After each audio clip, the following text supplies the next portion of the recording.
take a had a baby inspiration for sure. All right. New dad inspiration. Congratulations. Thank you. That's a dangerous sentiment you're starting, Ryan. You mean I can get inspiration just from having a kid? Well, if you Just, oh my god. Especially in the game for demigods.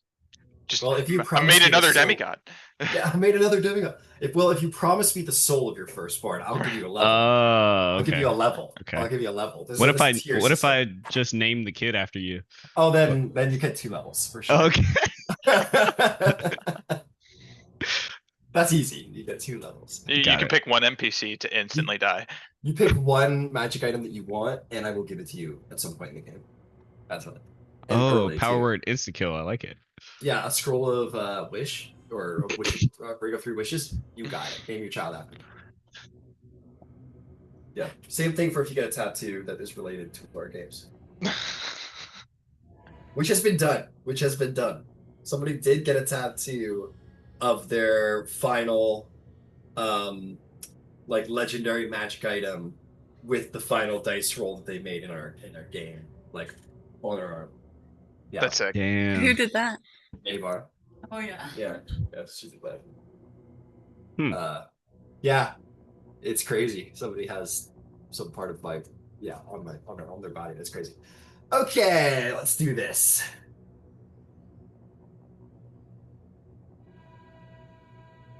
Welcome back to a most scary of days, a wedding. But fear not, it is not your wedding. It is someone else's wedding. But still very scary for her, it seems. She has fled the day. But let us not get ahead of ourselves. The day before, all kinds of tricks and tribulations were put into play. Actually, kind of 2 days before, if I'm not mistaken. Oh, no, never mind. Yeah, so the day before. Okay. Bunch of things happened that day. People went all around after having learned of their fatelessness. You guys all stepped outside, having learned that you have the power to change fate, live outside the bounds of the carefully set balance of the universe, hold intrigue and choices at your disposal that no one else has, and maybe through your actions make the very universe bleed if you're not careful. And most of everyone's reaction was like, oh, let's go throw a party, and like, I got this to do, and we better get to it, whatever. Only Vasaliki, the only apparent sane one of the party, was like, guys, what the fuck? We're outside the power of the 3 most powerful beings in the multiverse. Like, this is insane. And everyone was like, shut up, Vasaliki, fucker. And everyone went off and did their business, basically. And which was the most insane. It was ridiculous. To be very clear, you guys then headed out. Xanthos went to Hephaestus and went to ask him about some stuff, in which he was like, "Oh, great, you're here. Could you look at this for me?" And he pulled out a chain link, meant to be a sort of like a repair piece of one of the chains that bind the Titans in Tartarus. And Xanthos touched it and had sort of divine revelation of a sort in that moment, almost incomprehensibly so, and was astonished by it. But Hephaestus seemed to be pleased with what he glimpsed, with what you glimpsed. It seems his creation will work well for the repairs to come. Let's see here. What else? Yes, Candybus then brought up his plan, immediately went to Aphrodite and Hermes, told them his plan to have the wedding gift nabbed, and was like, oh, also, I'm outside of the web of fate. I'm outside of the bounds of the most powerful entities in the universe. I am fateless. Pretty cool, right? And they were like, yeah, we're gonna very quietly go about our business over that. That's interesting. There'll definitely not be any repercussions to that. telling the trickster god and the love god about that. Okay. After that, Vasaliki went and met with Hippolyta, who was pleased that Vasaliki is undertaking a hunt against her party to prove her loyalty to the Amazons. In being pleased, Hippolyta made Vasiliki the lead huntress in her stead. Unfortunately, Vasiliki's skill at leadership seems to struggle when it comes to actually inspiring the troops, and two of her three aunts left. But Vasiliki has other skills up her sleeve, like getting the job done. And despite the party's excellent rolls, it was Vasiliki and her youngest aunt, Penthesilea, who managed to slay the night boar. Um, Zeus then invited the party to a celebration of Artemis, but in secret. It's actually to figure out if one of his guests is trying to bed his wife, and lo and behold, he was. Zeus had conjured a copy of Hera from Cloud, and you guys all caught him doing the deed to his wife on her throne, to which Zeus was very enraged and fucking disintegrated him, and then said, "Gotta go see Hades about a torture." Crazy and disrespect. Who would do something like that? Yeah, no, who would do that? That's insane. Um, but all of you have seen the result of Divine Wrath, so be careful, because in this game, piss off Zeus enough, he'll just blow you up, and there's no What was that saving guy's name? Zeus. No, Yeah, the guy blew that up got who? disintegrated. I know. I'm just kidding. His name was Ixion. Fun fact, that was another myth that just played out. That was a true myth that played out. Ah. So Zeus made a conjured like Hera copy, and this dude proceeded to. Wipe him off the. Oh yeah. So basically, this guy's scum. Basically, so he was like a king, and he actually gave birth to the first centaurs, which is part of the myth. And I think it was out of greed. I don't have the myth in front of me, but I think it was out of greed or something. He killed his stepfather, and then he was cast out for like, regicide, patricide, all that nonsense. And Zeus was like, "Hey, like, I'm gonna give you a second chance. Come up, feast. We'll talk about the future. Maybe help you be a better king." He showed up and fell in love with Hera, and Zeus thought he saw this, so he made a copy of Hera to Cloud, and he caught Ixion banging her, the Cloud, and so he fucking blew him off the face of the map, and was eternally tortured in Tartarus for defying the rules of hospitality. As for his torment, I will leave that to the game, which I'm sure maybe a specific somebody might find out about later on. But yeah, he does not live out the rest of eternity very, very pleasantly. Okay, so that was the day before the wedding, and so the day of the wedding has come. Candybus seems to have been successful in his and Hermes' plots to steal the wedding gift, in which Candybus duplicated it to appear as another magic item, or created a perfect duplicate, other than the fact that it has no magical qualities, other than the fact that it is a duplicate, had them swapped out, took it to a certain goddess very experienced in curses, took it before the goddess Hecate, who remarked that Hephaestus is not a cunning god. He has played his hand, the only hand he has, but he has played it well. And thus there are no curses or any other tricks to be played upon this particular item, at least. And as he returned, he found Ares in Aphrodite's sanctuary attacking a satyr, and learned that Aphrodite had fled the mountain. So he told Candybus to come with him to go find Aphrodite. And that is where we start our journey today, as we have a runaway bride. A divine runaway bride at that. Okay. Let's get to that. So, Candybus. You find yourself trying to pursue Ares, the god of war, down the side of the mountain, as he is attempting to find Aphrodite. He told you to follow, but he is certainly not helping you follow. he moves with great haste and bounds down the side of the mountain with skillful divine athleticism and remarkable haste because of it. I'd like you to make an athletics check to try and keep up. Oh no. Yeah, high DC, high DC. Well then. Yeah, 10. 10. You're doing good. You're making your way down like safely. You know, you're kind of a little bit like a Samwise as he's getting down the stairs, except minus the crashing out at the end there. But like trying to get down the stairs as quickly but as safely as possible, and making expected normal progress that you'd expect from anyone trying to hurry down a mountain.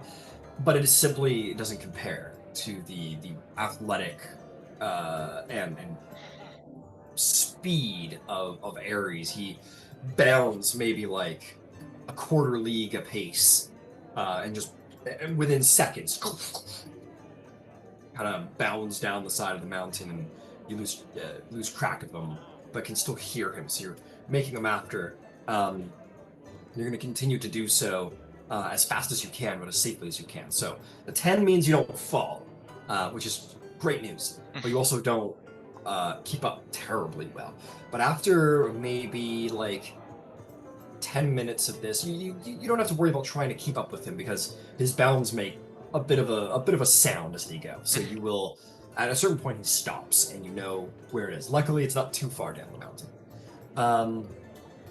After about 20 minutes of like carefully making your way down the mountain, moving as quickly as possible, you will catch up with Ares, and thus you will catch up with Aphrodite. We do need different music, though. This is a little too... Oh, it's not a jovial occasion. It's not a jovial occasion, though. How about this one? Oh, it's over here. It's this shit back over.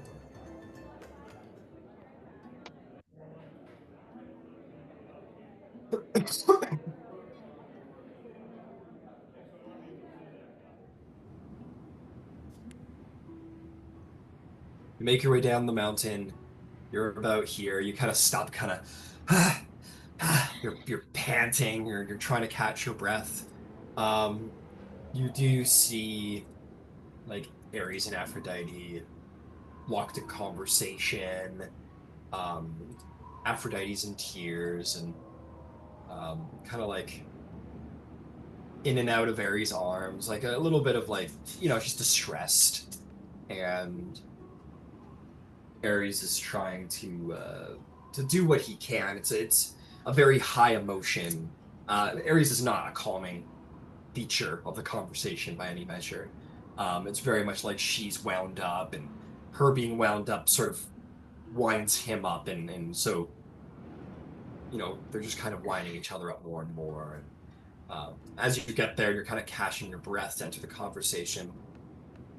Aphrodite's kind of like, I just don't know.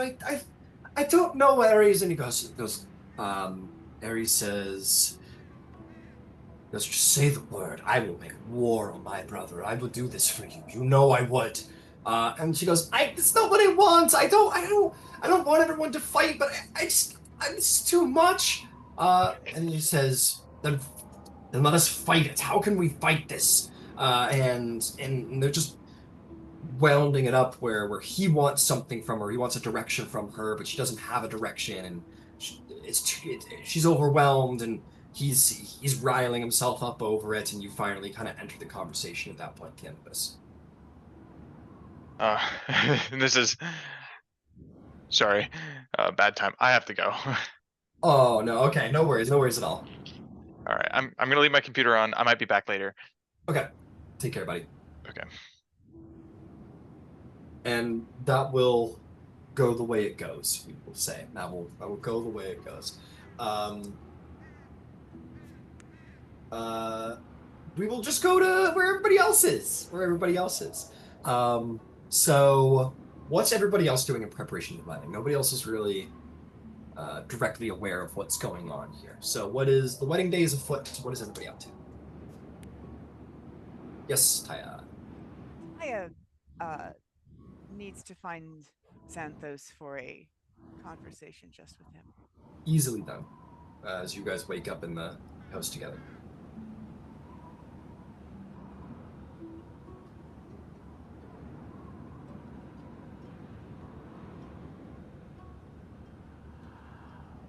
Morning. Good morning. I had interesting encounter with the prophet Tiresias yesterday. Are you familiar with him? Make a history check. Or religion, either or. I'll go with religion. I'm afraid I've never heard of this person.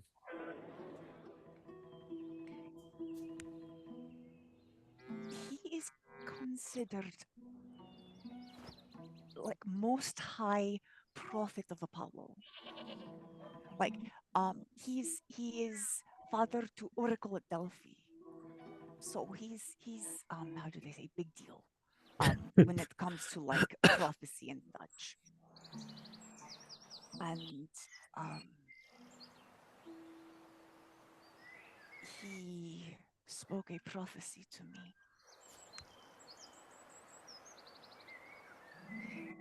He said Troy will fall, and one of us will light the match. Troy will burn, excuse me. Troy will burn, and one of us will light the match, is what he said. And then he blinked, and we had conversation about his daughter. I do. I am not a seer. I am the person who keeps the seer safe. You know, I hit things. I make potions and such. But I feel like this should be contemplated by someone who's more capable of it. And Vasaliki seems very disturbed right now. And I do like Candybus, Xanthos. I do. He is a delight. I worry that he is indiscreet. And did not I feel would describe it comfortable. as irresponsible.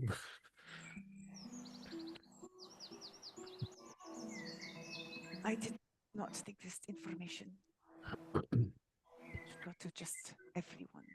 And Romulus he's still, dealing with the whole fateless thing. Well, Oh, yeah, as a quick note. Romulus, he said that your absence was...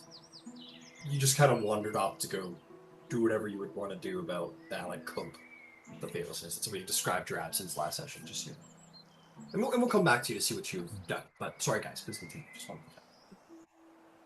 So, yes, I drop big boom, and now I go get ready for wedding. Unless you have wisdom for me now. well, I would not necessarily fully discount the words of such a demigod prophet, but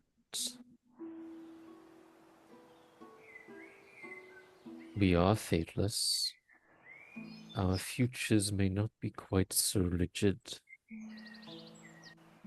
Perhaps it is a possibility that one of us will set fire to Troy?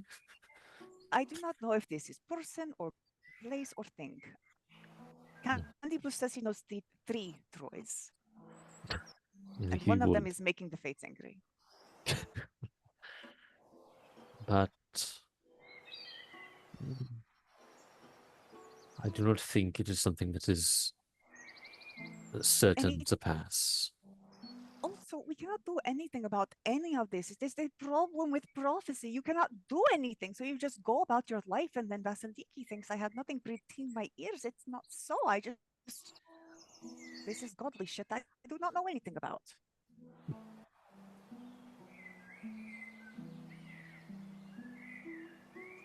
So, all right, well, enjoy your morning. I'm going to go spruce myself. Very well.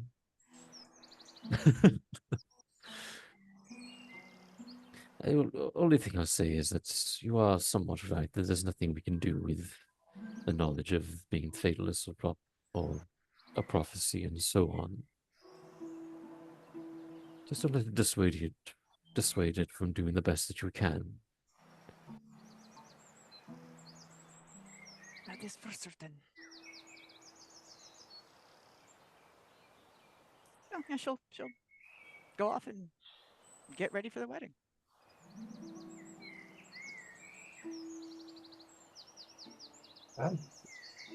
I do actually want to rocket over to Romulus because of the very reasons I just described. So Romulus, I don't want to go too crazy just because you weren't here for that session, but what do you think Romulus did after learning he was failed? So Romulus just kind of left the party to go be by himself, do whatever he was going to do. What do you think Romulus did yesterday? The day before the wedding, just found out that he is not bound to the web of the fates. What did Romulus get up to? That's a very good question.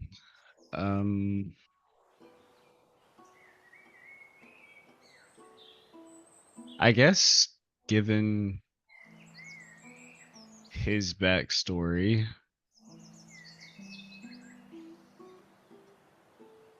he might find it a bit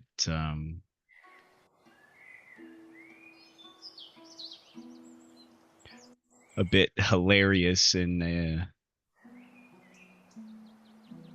kind of a cosmic tragedy way. How the fates are saying that his fate is not written, and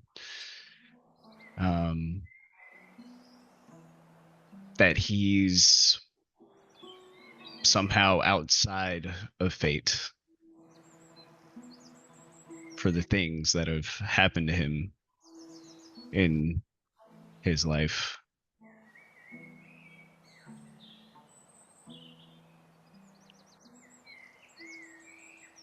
So I feel like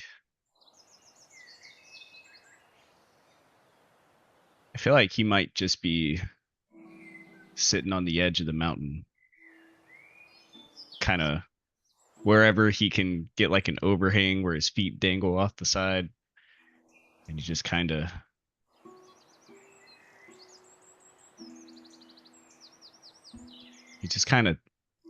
thinks about his past experiences, and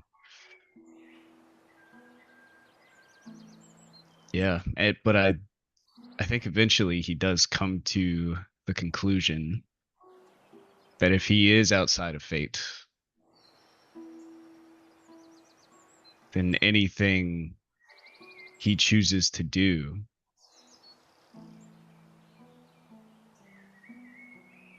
can alter it in the way that he sees fit.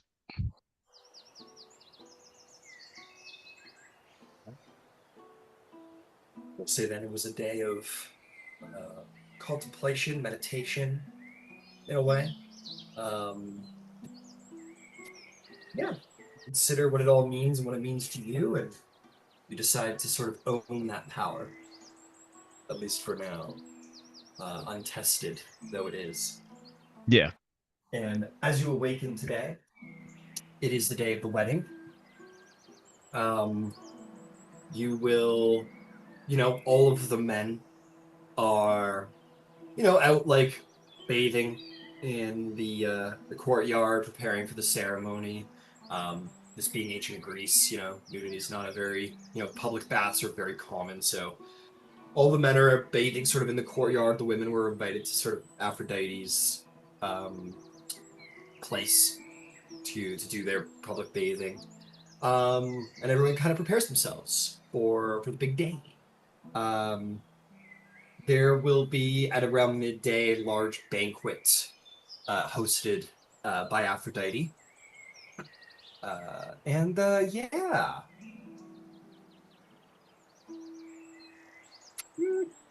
Well, I guess symbolically it would be. Yeah. No, I take it back. It'll be hosted sort of like up in the throne room, sort of the house of her father, which symbolically would be Zeus. And so that's to happen. Is there anything you or any other party members would like to do before the feast begins? The midday feast begins? Maybe. I'm just checking if I've not misread something. Well, I'll tell you what. Just for the sake of this, I'm sure everybody would know how weddings work in this time. You know how mortal weddings work anyway. And it'll probably have some impact on what happens today because, you know. Excuse me, sorry. Be blessed. Be blessed. So a large banquet will be hosted at technically the bride's house, where men and women would eat separately. It would include sacrifices to the gods, to their ancestors, sort of meant to like bind the families together. So you could expect there's probably going to be a feast in what would be symbolically her house. But it seems that it's happening in Zeus's house symbolically her father. Um, uh, Trying to think about that. Yeah, it'll happen it'll happen in the throne room. But anyway, and in an immortal wedding, what would then happen in the evening at night is the sort of ceremony. So ironically, it works reverse than it does today.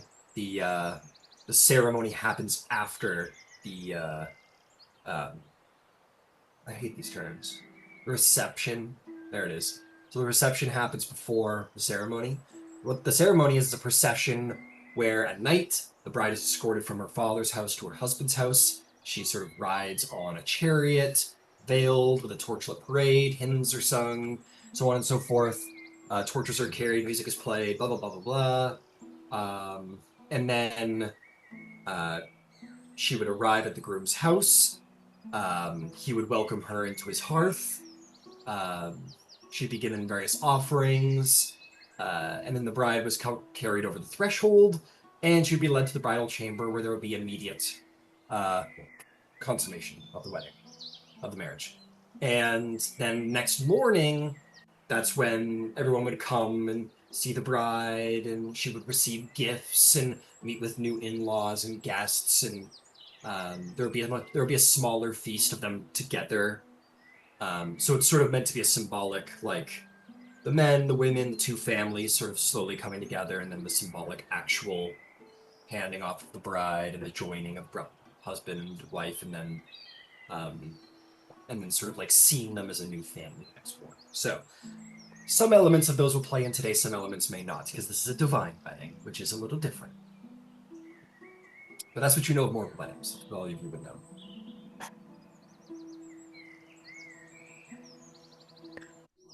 I'm trying to remember if when I ran into Hecate, was I able to identify her as Hecate? Because I can't remember if I could or not. Make me a religion check. I'll give you advantage because of your favor with Hades. Okay.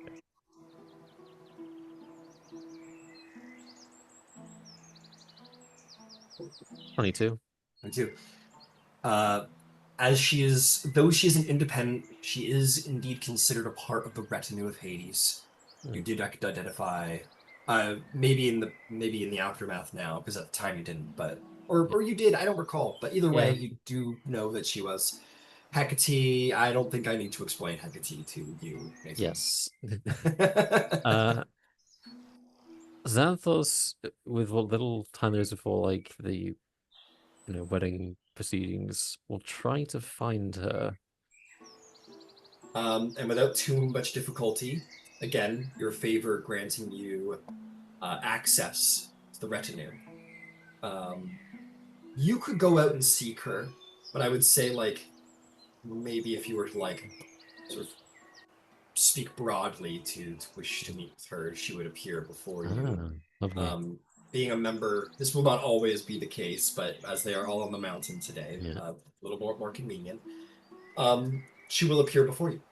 I'll say the Mercy of Hades seeks audience with Hecate, Witch of the Crossroads. And you would see the lady in black with her spined crown emerges and says, "And the goddess of the crossroad will answer. I'm not used to being summoned, but for you, I am most interested." When we first met, you seemed quite confident that we would speak again. And here we are, speaking again. And yet I have to ask if you have... if the confidence persists now.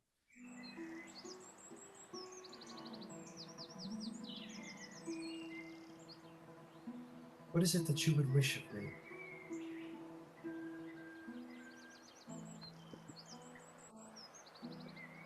One of Apollo's prophets has imparted a prophecy upon my companions. Oh, yes. So I see. But I have reason to doubt that such a prophecy should be paid any heed. And so I look to you to see if you can glean anything from our futures. Oh, that is not quite how I merely stand at the precipice of the crossroads. Sometimes I grant the talent here and there to make a new pathway open up. But I don't look down the road. I merely watch and see how it all unfolds. Predict so. So while I cannot look down your road, nor would I wish to, I will grant you this. Given your new status, Shit, she knows. given all the paths that lay before you more than most, it would behoove you to understand what was meant to be, so that you know what it is you might be changing. Perhaps it would be wise for all of you to garner to yourself the confidence of a Pythia, prophets, a follower of Apollo, or perhaps a son or daughter of Apollo. It is they who can look ahead and tell you what ought be, so that you know what you might be changing. That is the wisdom I've imparted upon you. Know the future, so that you know what you're changing. And then walk the crossroads. I have such powers to grant myself, but witchcraft is, well, requires some dedication. And Apollo's light is far more illuminated. Your wisdom is much appreciated, Lady Hecate. And I will admit, very clever.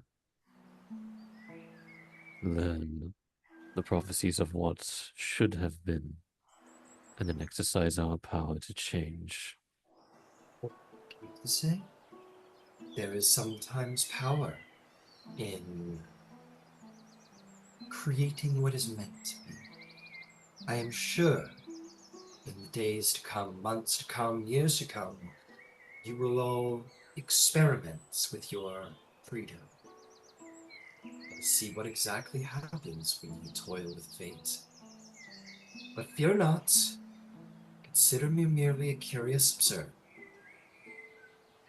I have no interest in sharing what is to come, what you all are, what it means. I shall merely be very pleased to witness which way you walk.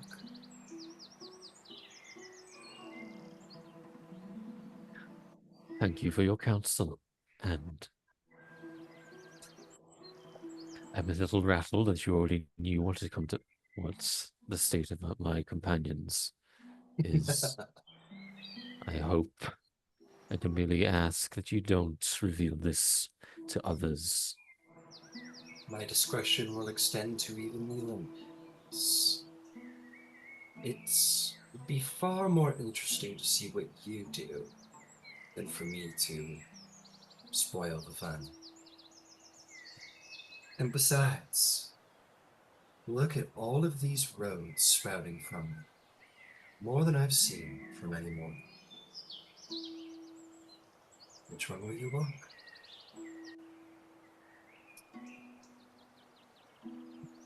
And here I was concerned that you would see nothing. It seems the opposite has occurred.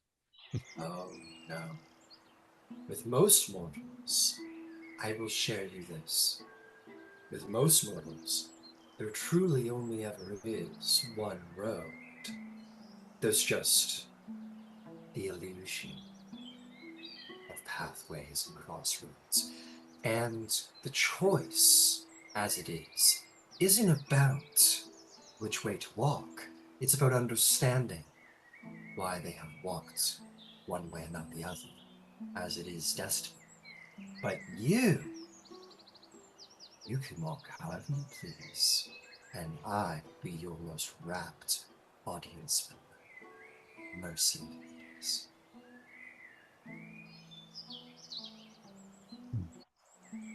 I look forward to eternity together. Xanthos kind of like,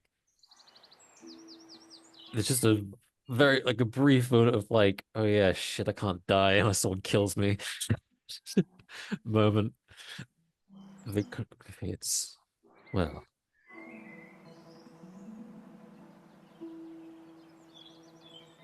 eternity is quite a long time, but I can only address each day as it comes, and for today, I have a wedding to be a guest at. Good luck. Now we'll Yeah. bow. And she'll just watch you go, and again, she has this like piercing, excited look in her face of audience member enthralled, like a small child seeing Star Wars for the first time or something of the like, just mesmerized. She has never witnessed a mortal who can truly choose which path they can walk. And that is her domain if ever there was one.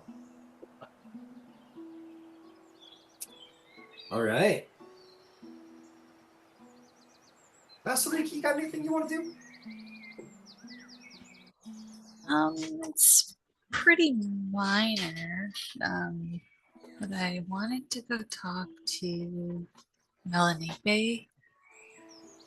Okay. Um, Okay, this will be fun. Uh,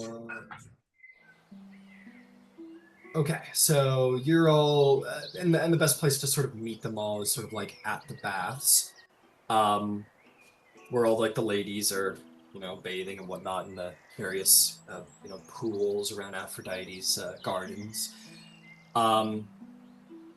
You will see the, yeah, you'll see your mother and your various aunts and the other women, and you'll notice that like Antiope is kind of off to the side, and she's got the biggest, most welted over black eye. and she's in another pool, very much that sort of, you know, uh, wolf with its tail between its legs a little bit. She sits over at the other bath and sort of bathes and looks to have the anger of her ancestry about her, but she is quietly seething. Whereas Hippolyta and her sisters bathe in the next pool over, where you might descend to as well. Hippolyta looks and smiles. And I think the Amazons probably have their own pool. A little intimidating to the rest of of womankind here on the mountain. And the three greet you in. Um, and your mother would say, "Congratulations on a good hunt. I am told that you were quite successful." That's right. Pensilia and I um, took the beast down in just minutes. We tracked it quickly, and my arrow struck true. So you taught me well, Mother. Thank you. She says, "I know I taught you well." And she'll look at Penthesilea and will say, um, she goes, "And once more, thank you for following my daughter and my words." And she'll kind of glare past her at Melanie Bay, who doesn't have a black eye, but is a little bit more like looking a little like fucked up. As Hippolyta's sort of intimidating glare sends into her way. Um, and yeah, you can absolutely invite Penthesilea to speak and leave Melanie Bay in the most uncomfortable of positions. I actually wanted to talk to Melanie Bay. Oh, okay. Yeah, yeah. But maybe now's not the time. They're all bathing, and I don't know. I would say you would be saving her from a very awkward situation, so it might actually do well to take this opportunity, save her from the awkwardness. Okay, yeah. I'll ask Melanie Bay. Yeah. Do you have a moment? She goes, she's a little surprised by your words, but looks at the whole situation. She goes, yes, yeah, of course. And she will rise and come to the edge of the water and find like quickly put on just like the very sheer like bathing linen, and will sort of speak to you. She'll say, "Congratulations on your hunt. I regret that I was not there." Well, thank you for that. I admittedly can't blame you and Antiope too much for your decision, seeing as I've never led a raid before or been in a raid before. But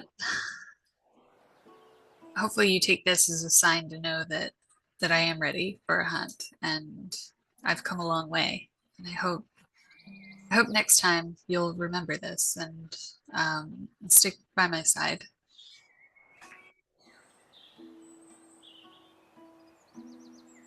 She nods and says, I hope you know it was, I know you and Antiope do not get along very well. I understand that. The reason I didn't was, well, it's tricky to know the right thing to do at times. My older sister is pulling me one way, the queen is pulling me one way, you're pulling me another. I made the wrong choice. There. So, congratulations, you deserve your glories. But thank you. I'm starting to understand how tricky politics can be. So I empathize your position, but Melanie, that's not actually what I wanted to talk to you about. I noticed that there was some tension between you and Antiope, and well, you're right, I don't have much favor for Antiope, but I do care for you, and I worry for you and hope that all is well there. I know that relationship's important to you.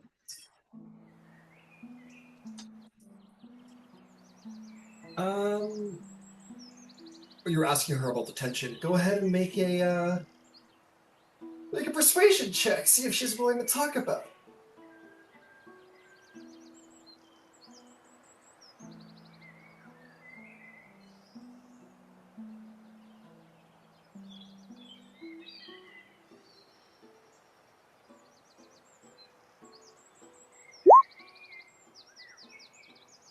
I got a 20, natural 20. Okay.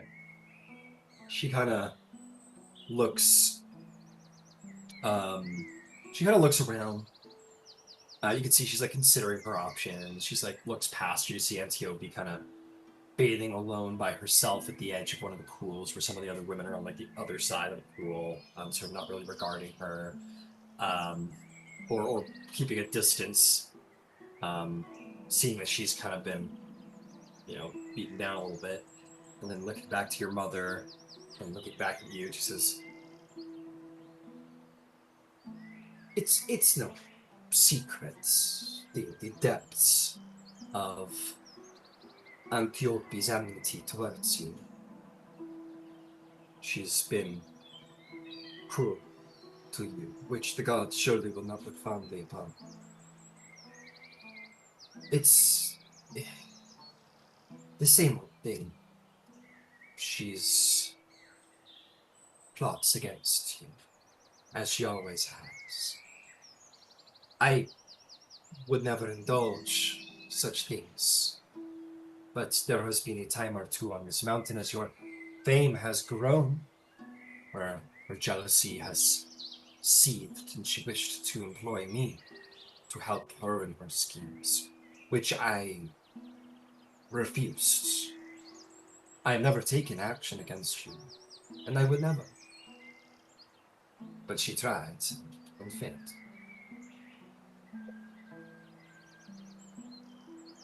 Well, I can't say I'm surprised. Antiope has been this way since I've been a small child. But thank you. I know I can rely on you, and this only proves it evermore. I'm grateful that I can call you family, and you know what that means. And she smiles, and yeah, she'll give you like a hug. If you accept it, she'll give you a hug. And I mean, you've been a part of the. What's your passive insight? 15. 15. Okay. While this is genuine, like, it's a genuine hug, it's a genuine sort of like reconciliation.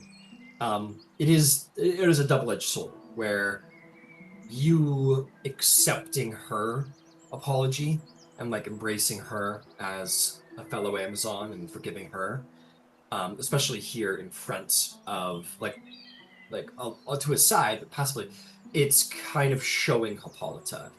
It does help her show that she's made amends with you, which will go away to help her maybe get back into Hippolyta's good graces. So while this is genuine and it's not like she's using you or anything like that, you know that there's a twin meaning to why this might mean something to her, why she's willing to apologize and everything, is that it helps her politically. And I think Vasaliki understands that and can appreciate it because she's knows what it is to seek political advantage, and two birds with one stone. I mean, she doesn't find offense in it, is what I'm trying to say. So yeah, she'll leave that conversation and finish bathing with the Amazons, and maybe she'll arrive to the wedding with her family. Amazing. I think as you like return to the bath and you guys are all bathing and like getting all ready to go, you would hear that when Hippolyta heard that you were abandoned by the two of them, she Hippolyta found out very fast that the belt isn't just for show. It actually imbues her with great strength. And by the description of Penthesilea and Melanippe, there's a rather large dent in the large crack in the wall of Hippolyta's wall, as Antiope was punished for her arrogance and her persistent arrogance. And we were like, oh, and she showed that she was completely unapologetic, and then no doubt, of course, big sister, you were right to have got so cross with her. And I bet that she's not going to be looking out of that eye for the next couple of days. And they kind of all laugh about that. But yeah, it sounds like Antiope, by the sounds of things, Antiope was trying to stand by her abandoning you and was being very arrogant. And then Hippolyta found out just how strong she is when she wields the belt and blackened her eye pretty good. Cool. If there's nothing else, it may be wedding time. Ooh. Okay. So does the whole mountain know that Aphrodite ran away, or are there rumors? No. Okay. No. Very much that. Well, nothing that you would hear of passively. You would note what is not unusual is that the bride isn't publicly present, which is to be expected, getting prepared for the day. Ares isn't around, maybe off brooding, as he does, or something, or whatever. Candybus isn't around. He's often off doing stuff. You would just notice very normal things of the characters of both three individuals. Nothing shines at you that something's wrong. Any of you? Okay. That's foreboding wedding music. Yeah, it is. I'm adjusting that right now.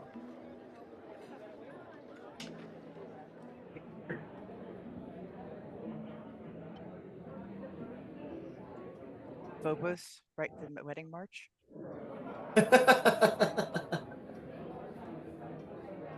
Yeah, Phobos and Deimos are leading the procession.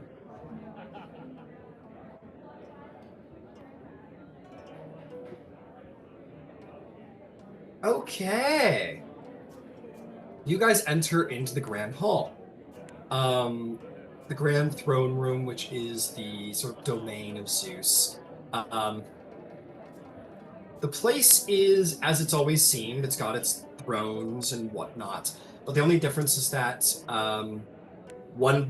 both balconies have a gorgeous long banquet full of good food and merriment. Gods, lesser gods, demigods, maybe even a couple of relevant mortals mingle here and there. The men to one side, the women to the other, it seems.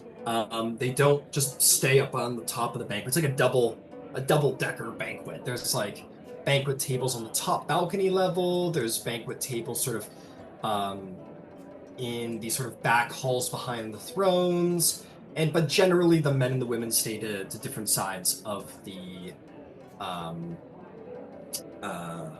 room, as is custom.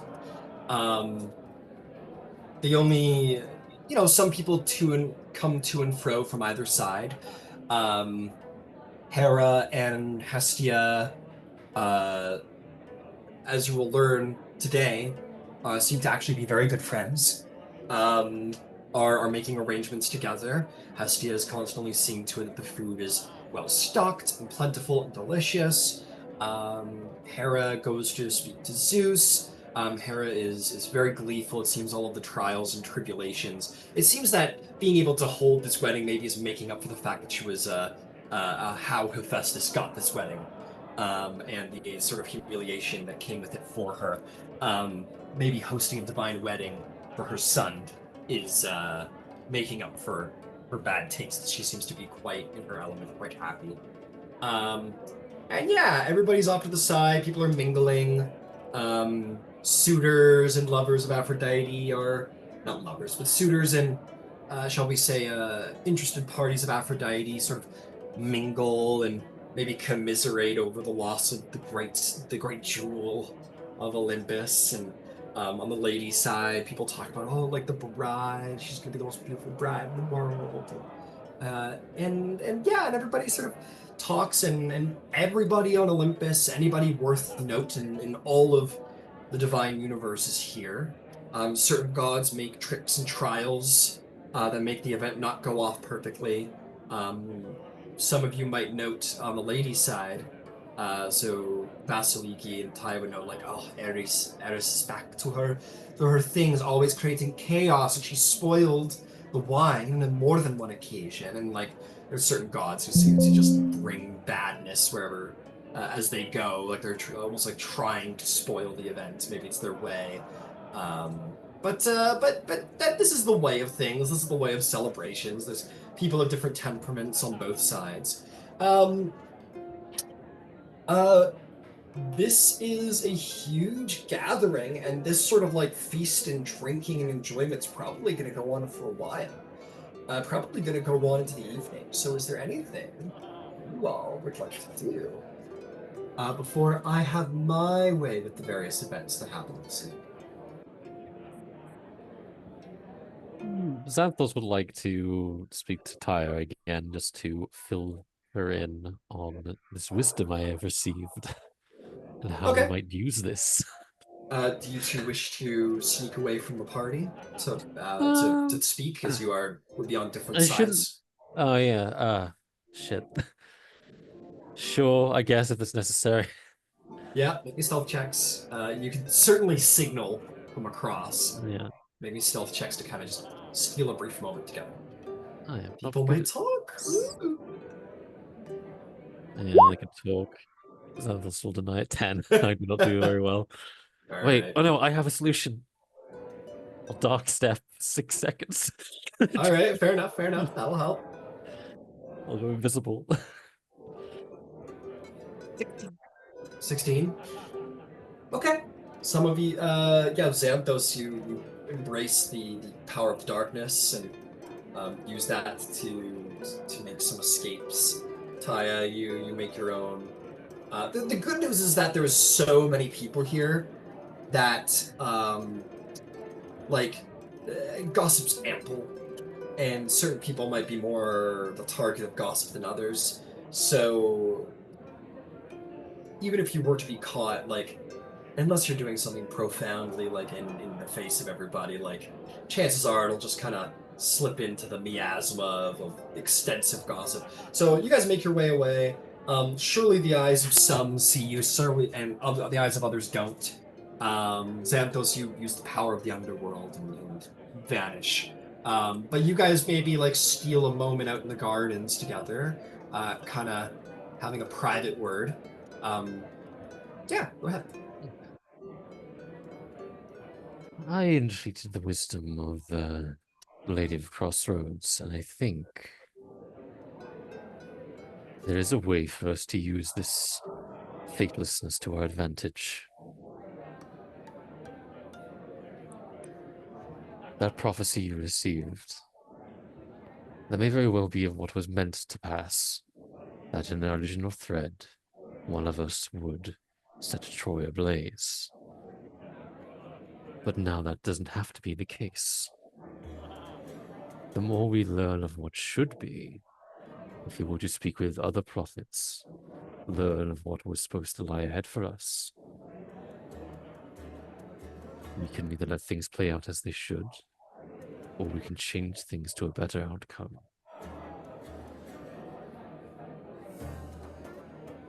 Muted, I think? Can you hear me now? Yeah.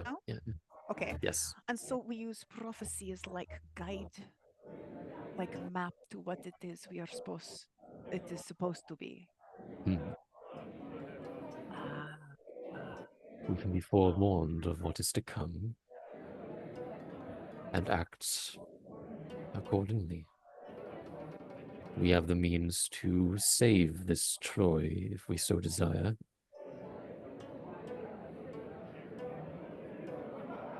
But if we are trying to make it so the pattern is what it was supposed to be, if we were supposed to be in it, then we would want that Troy should burn because we are trying to help prophecy. Is that what you were saying? It does make some sense. I think that if we have been given agency over our own destiny, I think that we should use it. I cannot think of a good reason to let someone or some place burn, because that is how things should be. If we have the power to prevent harm, loss of life, we should. I agree. We may have to slow walk the others into this. They seem very high strung. I worry some of them may not appreciate the value of a life. But we also cannot force them to see our way of thinking. If they wish to stay true to the original course of our threads, then that is what they will do. I can only hope they will see the value in changing things to suit our desires. No wonder the mother was so antsy about us. All right, well, I go back to make with the women. And I will return to the men. Returning to the party will, I'll just carry over the same stealth. It's fine. Returning probably slightly easier than the alternative. I'm gonna just be hitting you guys with the random encounters this time around. So as you guys enter, I'm just gonna start checking off all the crazy shit that's gonna happen. Okay. I'm just gonna see who sees this. Passive perceptions, both of you. I'm pretty sure 13. 13. Fittingly, Also 13. okay. Also. So fittingly, Xanthos. Remember there was that one time where you saw this guy walking by with like grain that looked like it was made of solid gold but still flowed as if it were. Yeah. You kind of just spot this guy again, like nowhere near you, but kind of like at the edge of the party, looking across the way, with like eating a grape maybe and like smiling, and he kind of like makes like a subtle waving gesture, and you kind of follow his eye line, and you see Demeter.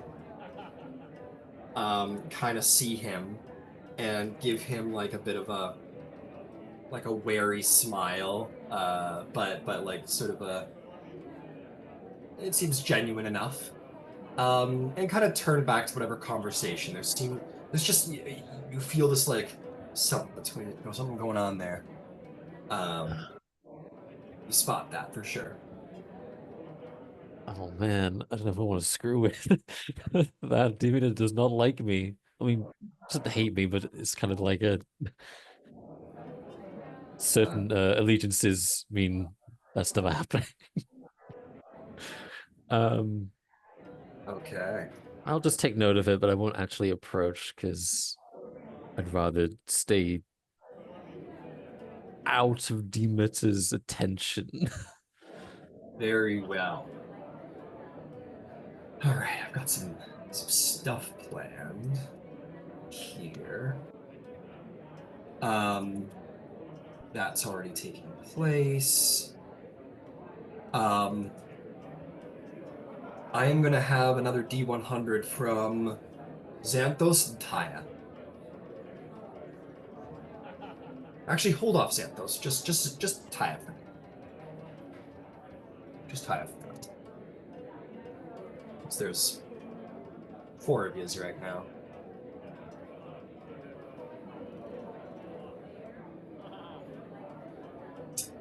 Give me a second. I gotta glasses out. 99. 99. Okay. We'll check on that. So I've got events for all events. Oh. Ooh. Hmm.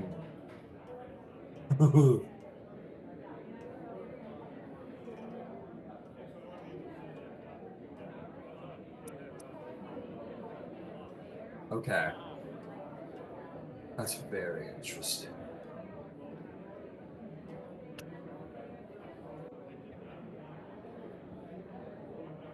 Um, who's next? That's Xanthos, that's Thyia. All right, children of Hippolyta. Who am I picking on next? I got plenty of plans. If you've got nothing, I've got something. So watch out. I've got nothing. Well, you spoke first, so something's gonna happen with you though. Or you know what? He's not here yet. So actually, no. I'm gonna pick on you, Vasaliki. So Vasiliki, is there anything that you want to do? If not, I have something lined up. Yeah. Well, I'm really curious about what you have lined up, but I do have It'll something happen I'd no like matter to what. do. Oh, Yeah. okay. Yeah. I would like to go talk to Hera. Easily enough, as you are a lady and Hera is a lady. You will be on the same side of the event. Mind you, she does go here and there. Yeah, you bump into Hera, and she looks at you and says, Vasiliki, good to see you. How are you doing?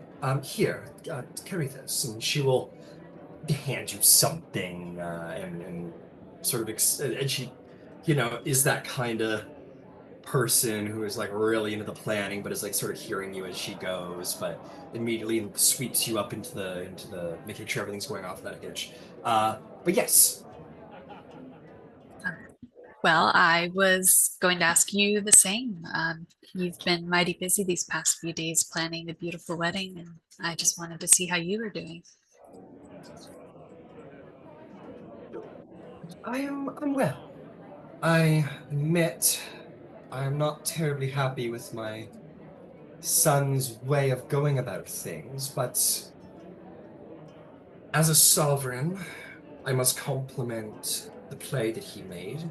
He's getting what he wanted, he is getting the respect of his father, and I get to plan a divine wedding. We live very long times, so it is not often we get to invite a new Olympian into the fold. So, um, I suppose I'm appeased. There's much to do. It is good to keep busy. How are you? Well, that's great to hear, and I expect nothing less of a queen. You carry the responsibilities well. Um, and I thank you for asking. I'm just fine. Um, am curious to see how the wedding proceedings go. And well, there is something I wanted to mention to you before too long. Um, and I figured the best way to discuss it with you is directly. Um, you see, I've gained your favor, and I'm most grateful for it. Yet Zeus has placed a very difficult decision upon his demigods and um, asks that we choose our our champion, or the god that we want to be champion of. And oh, and Harry, you've made it a very difficult decision because I wish to follow you and retain um, the title of whatever she gave me, Hare's deference. Um, I must be honest with you though. I think I must follow Zeus and choose him as, or go the path of champion for Zeus. And that does not mean that I think of you any less or um, will cease offerings and prayers to you. I just feel that this is my path that I must choose, and I'm grateful for the deference you've shown me, and I wanted to um, respect you enough to tell you directly instead of surprising you later.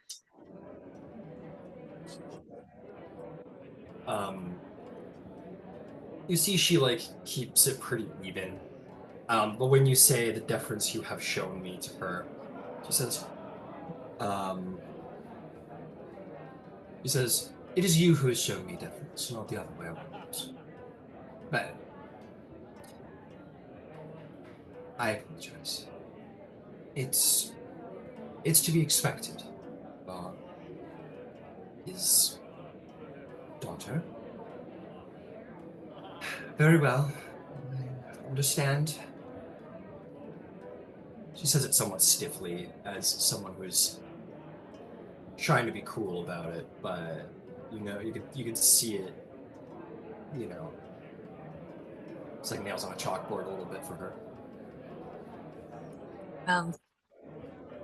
You are my queen and will always be my queen, and I will always respect you as such. I will always seek to be in your favor, regardless of titles. Thank you, Hera. I appreciate the example that you've shown me, and if I am to become queen one day, I hope to be even a modicum of queenliness that you are. She smiles at you, and she says,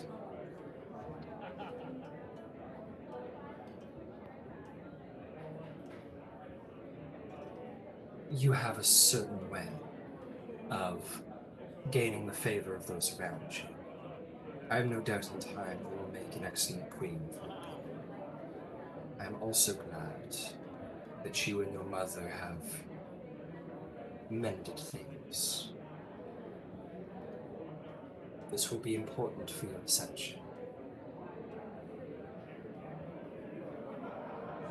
Well, thank you for that. And I don't intend to keep you any longer. I know you're very busy. Is there anything I could help with? She'll gesture to the whatever she was carrying. She will make a gesture to some servant who will sort of take it off your hands, and she'll say, I shall let you know if there's anything I need. I do thank you for your honesty. Most do not have such courage to be honest with me. So I do thank you in that regard. If you are to be a sovereign, you must be proud. And I see much in you that would make you well for such a role. Well, you honor me, Farah. Thank you. And yeah, I guess she'll take her leave if it's appropriate. She didn't want to. You're good. You bow low and you leave her presence with. No, I don't bow. You don't bow. My apologies. You take a humble leave, we shall say. You leave humbly. You will have lost a point, Hera. In these, Hera and Zeus are always rivals, but in these matters, they most certainly are. When it comes to Zeus's ill-begotten progeny, shall we say. So you will have lost a point with Hera, and certainly lost your title with Hera. But only one. It could have been worse. But you were very kind, very, very dignified. Excellent. At this point, Vasaliki, you kind of maybe leave her presence and take some wine after perhaps a slightly worrying conversation that you managed to get through. Have a little bit of a schwig there. And as you do so, you are going to see approaching you through the party, moving through everyone, despite her station, seems to sort of move through the crowd unnoticed a little bit by her own choice, surely. And you are approached by Artemis.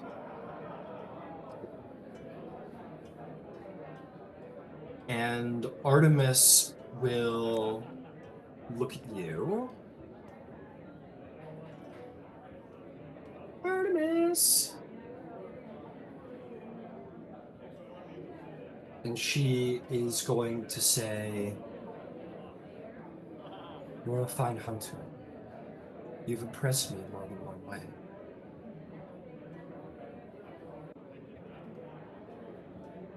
Wow. Well, thank you. I'm speechless. To be complimented by such a huntress yourself is, well, that's very high praise. Thank you. I'm also impressed with the purity you hold yourself to. This is something most women seem to be unable to hold themselves to. It speaks well of you as well. Your dedication to such things. Well, it's much to my mother's disappointment, but I do appreciate you recognizing that in me. I'm grateful. It was not to my disappointment. I know you hold your mother's esteem quite high, but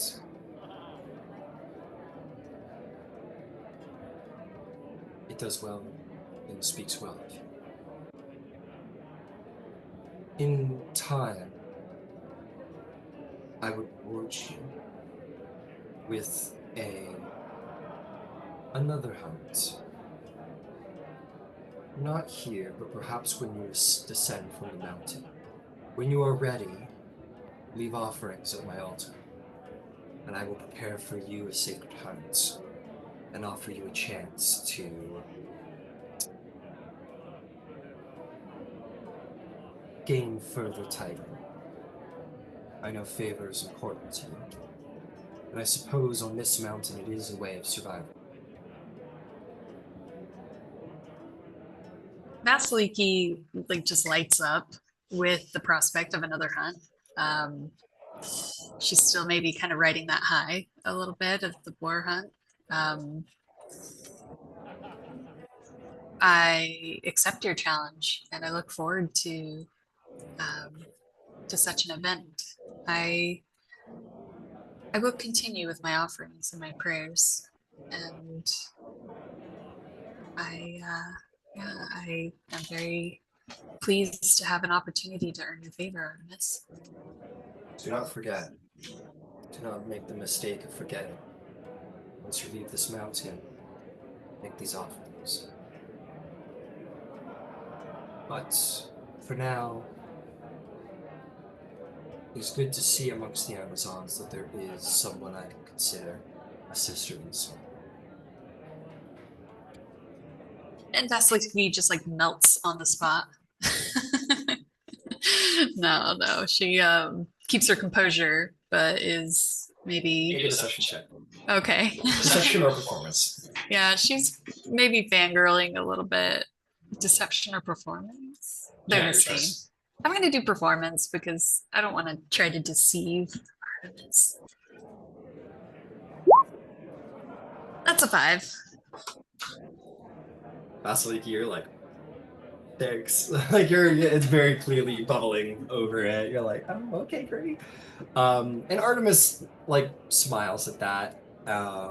And doesn't. I mean, the Greek gods, they're vain to a degree. They accept prayer, and prayer makes them strong. They're looking up to them and respecting them or fearing them makes them. It's like food for them. So yeah, she smiles at your sort of enjoyment at that look. And yeah, um, she will look equally pleased at your pleasure, at your excitement. Um, and she will like, I don't know, cheers your glass or something, and kind of make her way away. I wouldn't say awkwardly, but a little like, okay, like okay, Yeah. that's that. What I said. So just to clarify, so is she saying like as soon as you're off the mountain, leave this offering, or is she just saying like when you have a chance? She's just saying don't forget. She said like when you get off the mountain, make these offerings. It's basically she's basically saying like don't wait too long. Like whenever it's fast or convenient or whatever, but don't forget. That's all she's saying. Oh boy, I won't forget. That's for sure. All right, cool. Yeah. Amazing. Amazing. We have our wonderful Candybus back. Before we go over there to my good friend Candybus, I want you to roll me a D100, Vasaliki. Wedding's full of people who want to talk to each other and do stuff. Let's see if there's what the next event is that I've got. 31. Okay, let's see what happens at 30. Oh, cool. Oh my god, so many hugs.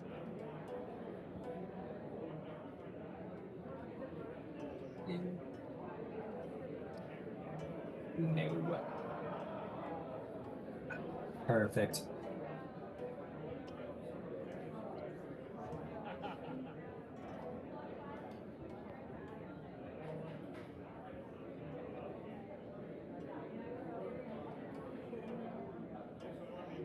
Okay, let's see. So let us circle back to.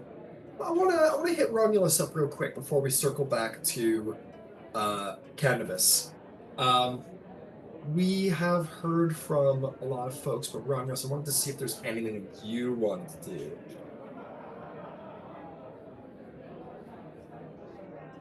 I mean, I can't think of anything at this time. Fine, I'll give you some.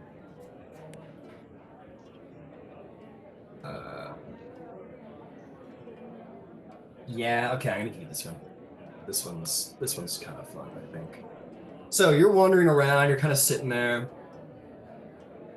You know, you're looking for the people that you've made friends with, right?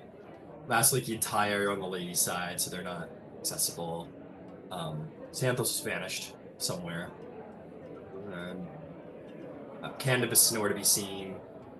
You realize maybe you haven't made as many friends on Mount Olympus as maybe you could have, and you don't see Ares anywhere. He's not around. But you do hear you see making his way over to you. You do see Dionysus make his way over to you. And he goes, "Oh, don't roll your eyes so far into the back of your head, they might get stuck. I've seen it happen." I definitely would not want that, Lord Dionysus. Well, as you stand at the back of the room, trying to be unseen, you've drawn my attention. So, I want to ask you, I've put together a little game. For the bride, of course, you know, it's a little celebration. Would you be interested in playing a little game of bluff and risk with wine? Bluff and excuse me. Bluff and risk. Yes. Come, at least allow me to explain it to you, and then you can decide how much fun you're going to have tonight, or if you're going to be a complete bore.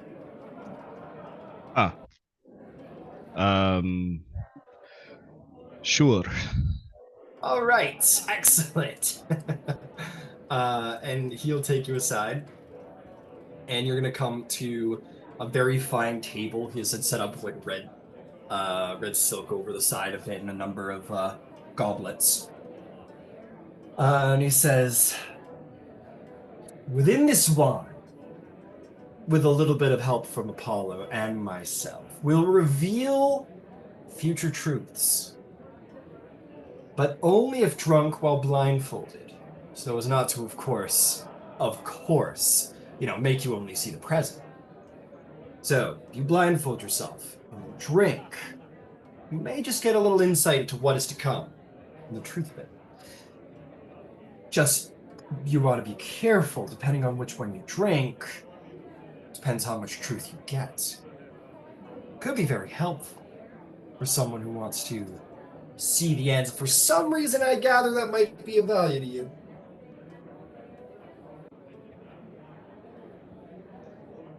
It would seem you are insinuating something.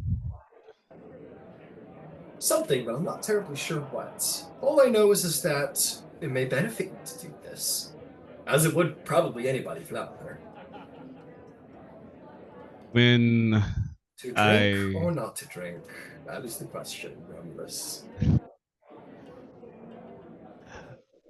How will I know what I am drinking? Well, you'll have to blindfold yourself, put your fate in my hands a little bit, and hope you get what you're looking for. Well, when it comes to you, Lord Dionysus, I do not mean to insult, but fate is is a curious concept. I offer you not fate, but prophecy, young man.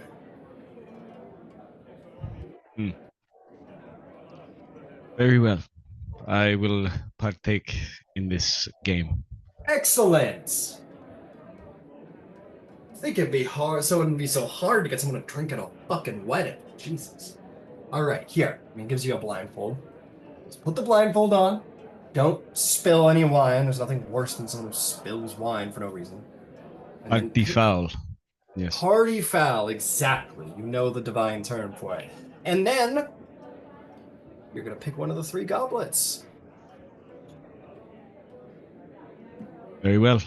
And he'll take the blindfold and kind of wrap it around his head, Neo style, in the last Matrix. Well, second to last Matrix movie.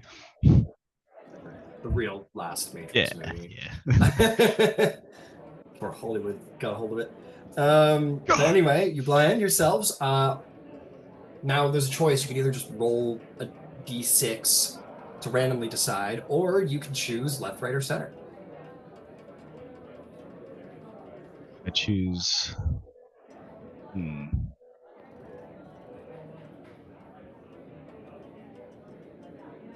Do you know what I would pick is the question. Would Dionysus know what you pick is the question. I'm gonna go with right. Okay. I'm honestly just gonna roll. Okay. You go right. Okay.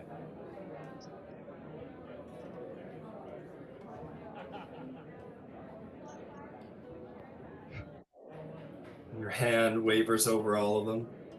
You can almost feel outside of the blindfold watching your hand go. Maybe a little crowd has drawn. Small crowd is drawn to see what is going on here. This is all in good fun. You pick the right one. Pick it up. Blindly, sort of maybe make a gesture. And you drink. It's not a massive glass. It's definitely like a little, like Gandalf and the Hobbit sized, like maybe a little bigger than that. Maybe like 2 or 3 gulps worth, and you kind of put it back.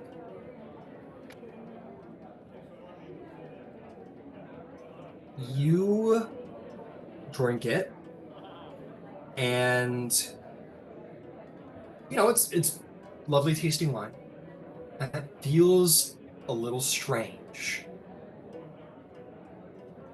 where the black of the blindfold and everything, you do begin to sort of You know when you're like asleep and you can almost see like the eye, the little things move around your eyes as you like look up at the ceiling or something. Yeah, the Um, floaters. oh yeah, the floaters, almost like looking at floaters a little bit in a way, like almost like an image or more of an illusion sort of does come to you. You simply see sort of fading into your visage this young man about your age, strong, strong in body.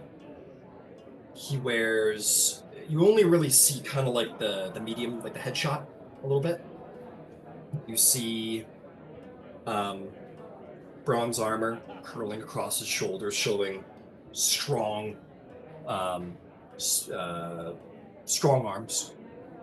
He does wear a helmet sat back, like in most of Athena's images, with the plume. Very nice, very fine helmet, better than you'd expect from anybody. He's probably some kind of prince or royal or war hero, something like. He has blonde hair. He's beautiful. He's gorgeous.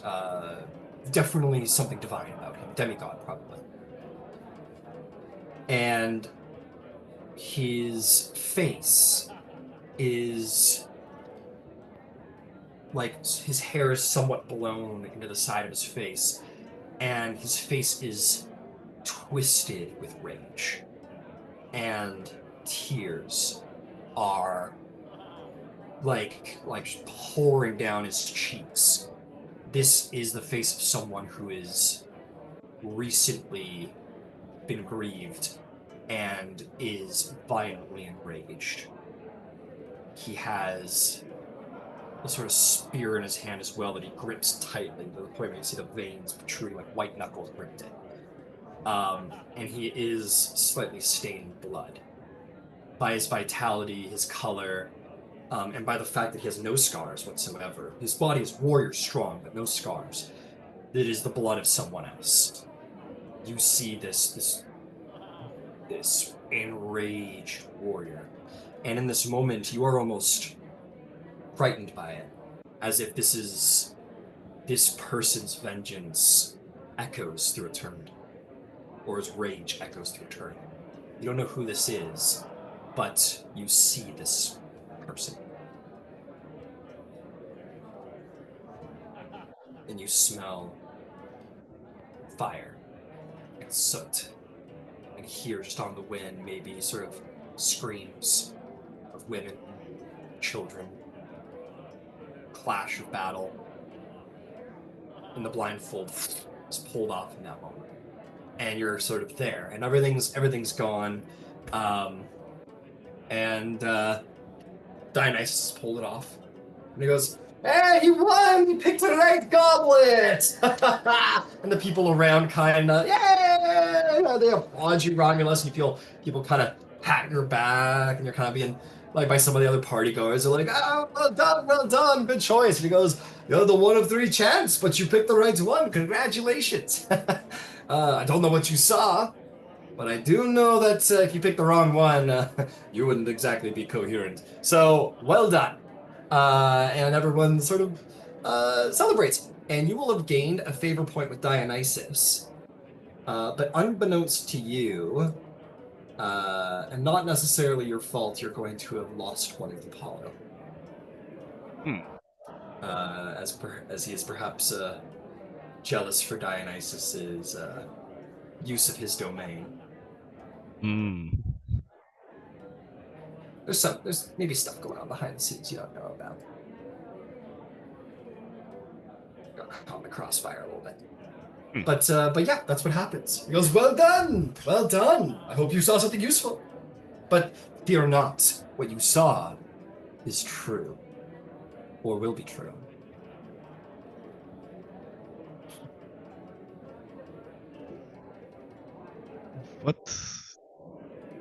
What did you put in that wine?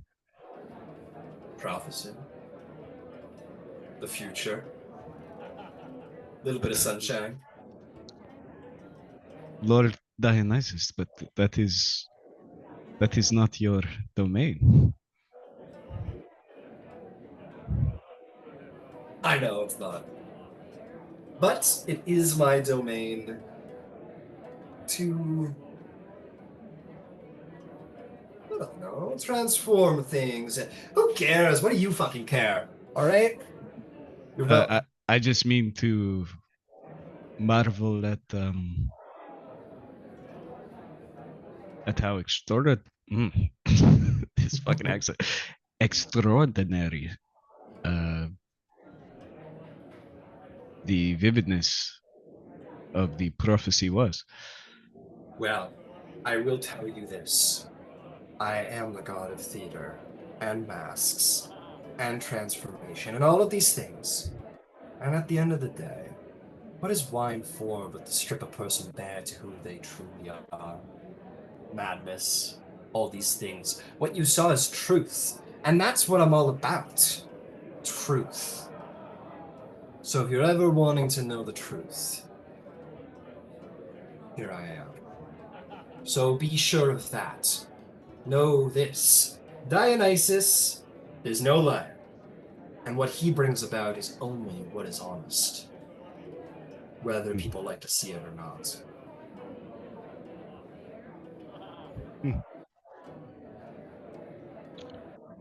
Well, for many people's sakes in this grand venue, I would hope that it does not strip too many bare. Well, we'll see how lucky I get. I'm sure Chances there's are very high. probably very high. But I'm sure there's plenty of people here who have honesty they need to share. That has gone a little too masked for now. So, well done. You have evaded it, spouting your honesty, and instead have gained honesty. And so allow me to go find some poor god or demigod fool who will spout their wisdom. How wise it may be. So, I'll see you around, Romulos. You can go back to Wallflowering. I've released you. Thank you, Lord Dionysus. And you have survived the company of Dionysus, which is not always easy. At which point we will go back to Romulus. Romulus, who is playing a most pivotal role in the events today at this time. You mean Candybus? Candybus, fuck me. Candybus. There it is. So yes, we will go to Candybus's, what he's up to. Berries, where did you go, City? Oh, there's a goat somewhere too, apparently. Let me get rid of all that. Why is there farms out? Well, okay. Meanwhile, on the side of the mountain, you feel, as you enter into this little social arena, Candybus, you feel war and love clashing to try and solve a problem. They are two very high stakes, two very emotional, extremely emotional concepts. And the two gods are no different. They are very similar in that way, where they don't, one does not serve to balance the other or calm the other. They seek only to heighten the other or try and solve one with the other. Love and war, two very, not an easy arena to enter into, Romulus, and an arena you have entered into in this moment. As you feel sort of their tension and their emotions sort of broiling, and you feel it in your heart, Romulus. It's not something that is going to influence you if you don't choose it to. That's entirely your decision, but you do feel the sort of tension of action, of war and conflict, sort of meeting matters of the heart and romance, compassion outside of rational thought. These are not two rational emotions that are clashing, and you are immortal in the proximity of it all in this moment. As you sort of approach Aphrodite, sort of complaining that she doesn't know what to do, but she doesn't want anybody hurt, and to be, she should just leave, and it would be better for everybody if she just left. And Ares, enraged, it says, You two have been made to be felt this way. Say the word and I will wage war, my brother. I don't care what they think of me. They already hate me. Let me bring hate to them. And them just sort of riling each other up. And you step in. What does Romulos Oh, or Candybus have to say? oh, that was quite a trip down the mountain. But Aphrodite, where have you gone? She sees you and she's got tears rolling down her cheek and she comes over to you and she hugs you and she goes, "Oh, Candybus, this is I have such a frenzy. I don't know what to do with myself. It's all so much." Um, Ares paces in the background like a enraged wolf, awaiting the word to be let loose. I know, but running away cannot be the answer. I and Ares says, he's right. Aphrodite, you can't simply flee Zeus. What are you going to do? You cannot flee my father. It's impossible. We all saw him take out Typhon. You would incur his wrath. It is not the solution. You cannot run. She goes, I don't want anybody hurt, and I don't want this, and everyone's fighting over me, and I just, and she's without words and answers, and Barry's continuing to insist. He says, let me off the leash. I can have this dealt with. Let me incur the penalty.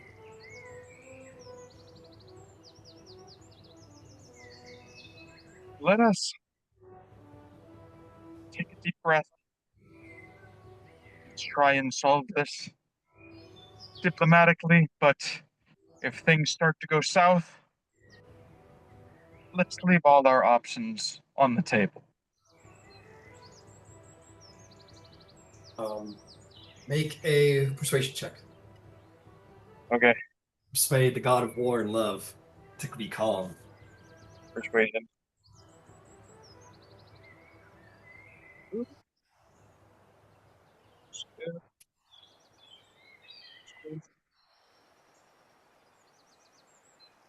Dirty 20.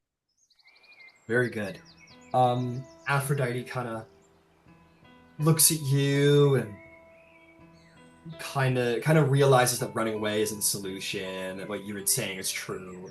The logic's sort of coming. Ares continues to pace. And Aphrodite like goes to Ares and says, Ares, if I return to the mountain, if I go through with this, you must promise not to make war on my behalf. You must promise.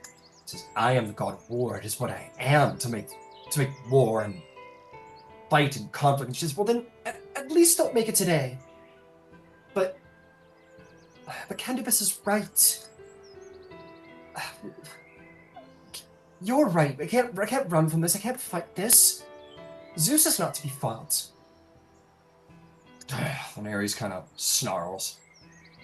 He looks at you, Candybus.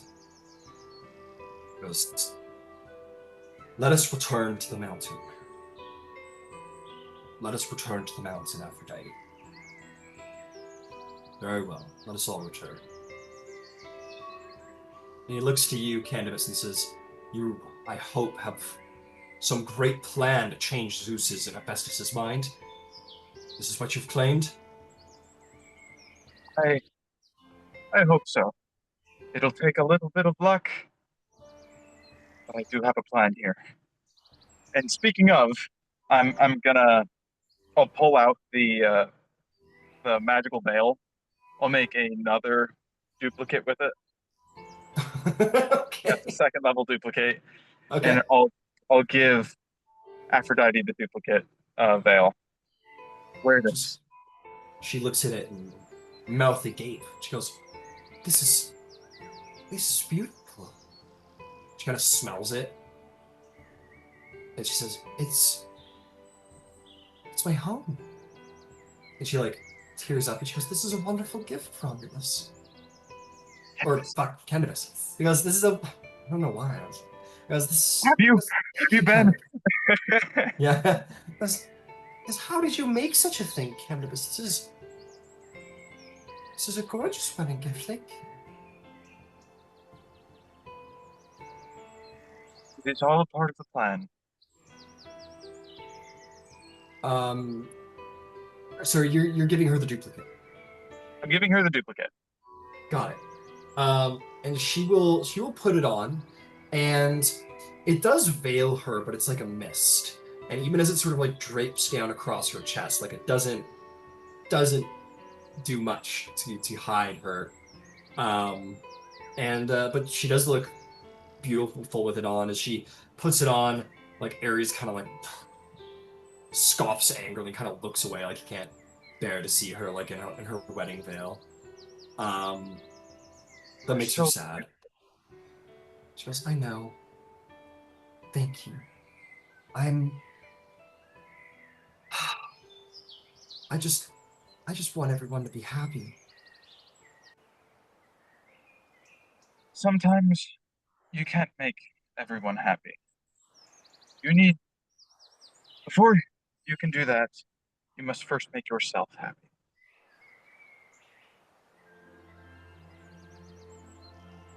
She nods. That is the most important. I will. Okay. You're stronger and more powerful than you know. Well, yes, it's like you said. I must take this marriage and I must conquer it myself. Like you said. And she kind of looks to Ares with a smile, like that's sort of his domain is conquest, and he kind of frowns but nods slowly at the concept and says, I'll own this. I'll find a way to be happy. I must get through today. Okay. Let us go back up the mountain. Ares approaches and offers a hand to Aphrodite, and she accepts it. And he kind of pulls her close and will kind of grab you by the most pivotal point, and with a single bound, he will rocket from the ground below and land on the cusp past the mountains or the cloudscape back on Mount Olympus. Here, you are immediately shuttled to the top as you kind of ragdoll up through the wind and the air, and come to the edge of Aphrodite's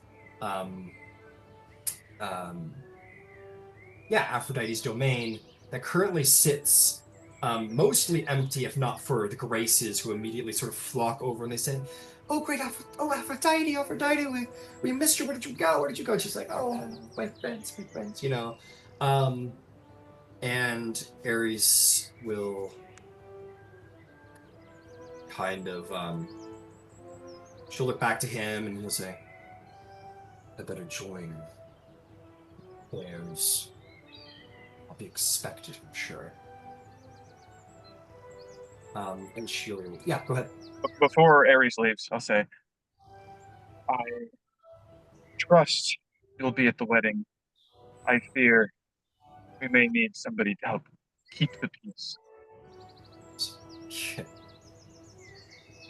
I'm not the one who keeps the peace. No. But Festus may be. He may look for a fight of his own. Perhaps you can help. I will maintain that on a check and promise. That is what you want. But I'm going to warn you, Candybus. I am a god of destruction.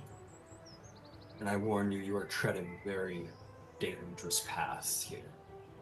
Zeus's wrath is legendary. He will not stand to be defied. He has made his word plain, and I have never seen it broken. Whatever you're planning, be cautious. This could be your final day if you're not careful. My plan is to have Zeus keep his word But sometimes the things we want don't always manifest in the ways they think they will. The marriage will be had today. You, I think, perhaps should have been acknowledged by Hermes, maybe. Let him have his way. Good luck. And he will, yeah, he will stalk ruinously towards the top of the mountain, like very much like a soldier going to his death or going to his war or something like that. This is nails on chalkboard kind of day for him. Um, and oh, what a beautiful veil you have, Aphrodite. Oh, beautiful. Do you head up as well, Candybus, or do you have final words to say with the bride before she's her final preparations and she sort of appears before her host? I'll approach Aphrodite and I'll grab her hands. You're going to get through this. We're both going to get through this. We're going to come out the other side stronger than we were before. Candybus, if you did something and you got hurt or killed, or I could never forgive myself. And I don't know what you're planning, but please, for me, be careful. Don't get hurt. I will do my best. She smiles at you. She hugs you. And the Graces will sort of take, we'll look at you and say, now go. We must wait some time before taking her up to the mountain. It would be so inappropriate for you to enter with her. Of course, of course. And you depart, and we'll come to the top of the mountain, in which you will enter the festivities, the men to one side, the women to the other, all feasting. You get a wry look from Hephaestus at one point, who turns back to whoever is attending him and giving him praise and whatnot. All of you, to the rest of you, you would have seen Ares enter the party, hang out in some dingy corner, looking like he's trying not to explode. A couple short minutes later, probably Candybus climbing all those stairs, kind of sort of enters the party singularly as well. And then several minutes thereafter, the beautiful bride, attended by the Graces themselves, enter to the applause of all in the hall, the beautiful Aphrodite to be read. And she takes to the women's side. Incredible. Is she wearing the veil? She is wearing the veil, as Candybus had her wear it, and she will wear it. I think it does. Are you watching Hephaestus, Candybus? Because I think you'd be the only person knowing that, like, you gave her the veil, which may or may not be out of sequence of what's supposed to happen. Okay, is Hephaestus is there? Yeah, he's there. It's his wedding. So Okay. I explained it earlier. You weren't present, but how these ancient Greek weddings go is that the ceremony happens in the evening, and the reception happens before in tradition. So the men are on one side, women are on the other. The two families mingle and bond, and then in the evening there's a bit of a ceremony where the bride is dropped off at the groom's home and they consummate, and then the next morning there's gifts and celebration of the union. So it's a little bit different than the modern wedding. Yeah, then I'll keep my distance, but I will keep a subtle eye on Hephaestus.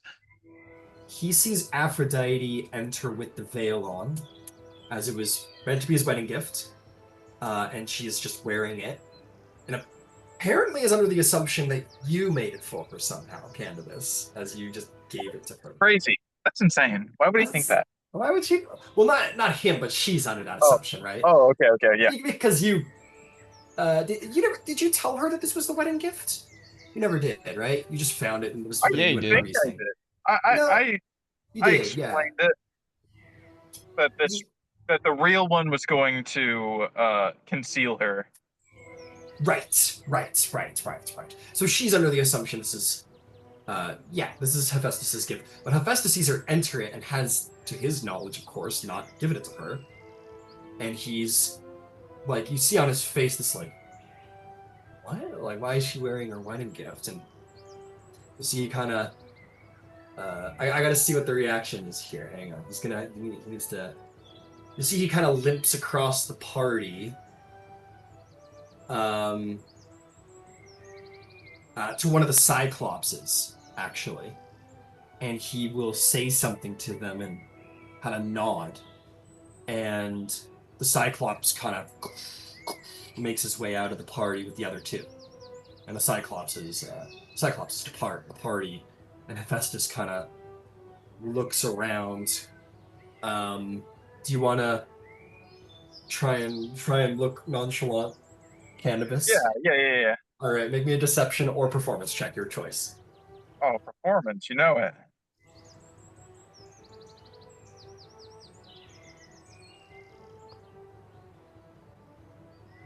19. 19. You kind of, and you kind of like look back, and you catch Hephaestus's eyes like glaring at Ares, who is off in the corner, kind of glaring back at Hephaestus, and there's Oh, like like and apparently Hephaestus rolling a nat one on the insight has decided that his greatest rival for Aphrodite's affection is the mark, and the two of them share a hateful, like a lividly, mortally hateful glare at each other. Um, and you seem to have gone under the radar so far, but Hephaestus seems to be enacting some kind of something of his own. He sent the Cyclops to go do something. Um, okay. I want you. Oh yeah, can I yeah. slip away for a second? Just Like for from the like, party period. just like somewhere with some privacy for maybe a I minute or two. Yeah, I don't think it would be too hard to find your own privacy within the party space itself. Um, yeah, you kind of find your way to like, I know I just showed up, but the line goes right through me. I don't know. You find your way away. Yeah, sure, you find some privacy. Okay. I'm gonna do a couple things. First thing I'm gonna do, I have one of my features as a creation bard, performance of creation. As an action, you can create one non-magical item of your choice in an unoccupied space within 10 feet. The maximum value of the item is 60 GP and lasts for 2 hours. Okay, So I'm going to create some inks. some inks. Okay, Yeah, ink worth at least 10 GP as so a spell can component. okay, so can you create? So yeah, of a value. So can you create? It's do you have some like something to carry it in? Because you're probably making one item, not like a vessel and the ink inside the vessel, right? If I can like find like a pot or something, I'll like dump the flowers out and It's a wedding. You find some like empty goblet, you take it, you fill it. Absolutely, you're good. okay. And now with this ink, I'm going to cast illusory script on uh on the scroll that I have scribbled up and sent you last session. Okay. And I am going to alter the meaning of the words I've written. I'm going to hide the second and third points of it and just keep the Oh, first one. okay.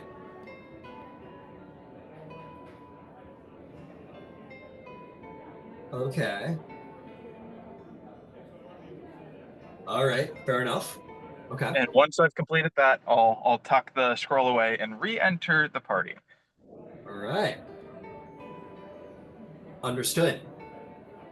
Roll me a D100. just to see what kind of events are going on around that might concern you. You as well, Romulus, as you've played out a moment. Shit's crazy. You said a D100? 100. 48. 48. Okay. 22.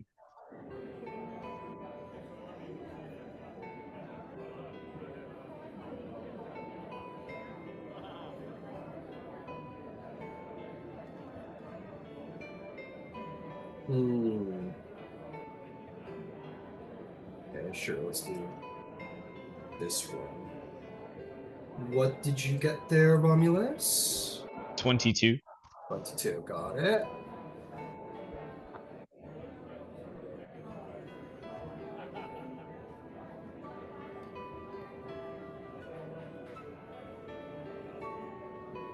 Okay, this is kind of interesting.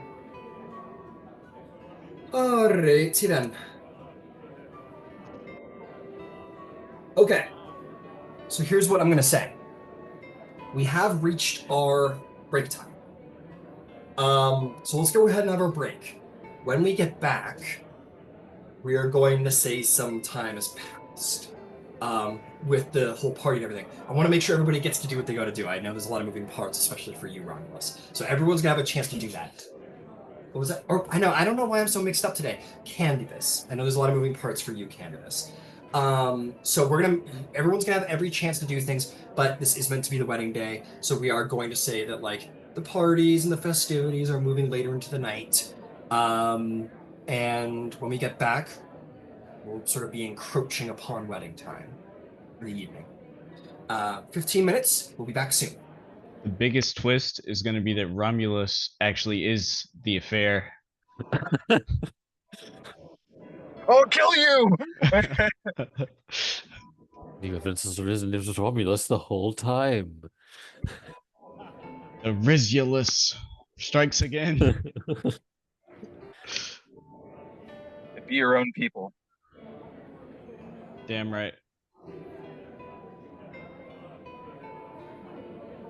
Where you at right now, dog? I am in the parking lot of the pediatric hospital. Ah, gotcha. Yeah, they admitted him for the night, and they're probably gonna be discharged in the morning. I'm gonna run home during our break, and hop on my computer, finish the session. Then I gotta gather some supplies and ferry him back over here. Understood, man. Safe travels. All right, we'll do. I should be home in like the next 20 or so minutes. Oh, okay. All right, I'll be back. See you, big dog.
Okay.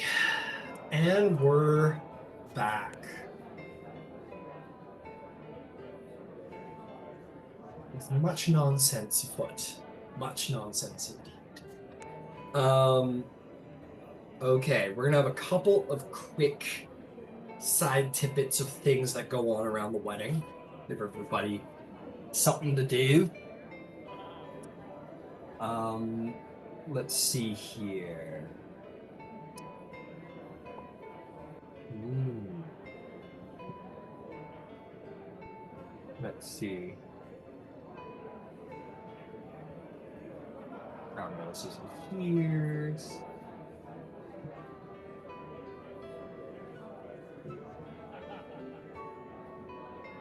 Okay. Thyia. I got something a little weird for you. A little interesting that might happen. Oh no. Hang on. Yeah. As you're hanging out on the ladies' sides of things, Thyia, and this is the same for everybody, is just that like you might occasionally mingle with an Olympian or um honestly, each time you guys have spoken about actually speaking to an Olympian is probably the only time you've actually spoken to an Olympian. The lesser gods maybe sort of like say hi a little bit. There's clearly like a level of class system to be had here. Um, um, and mostly the demigods mingle with the demigods. So that would be sort of like the offstage people you probably spend the most time around. And Thyia, you surprisingly end up getting to talking, if you would have indulged it, of course. Two, it probably makes sense considering your fandom for the Amazons. Princess Melanippe, who is the um, third in line for the throne of the Amazonian throne. You end up kind of like gabbing with her, and you've certainly seen her around. Um, and she says, "You're who did you end up getting acknowledged by?" Dionysus. Dionysus. What is that like? That must be very interesting. It is very interesting.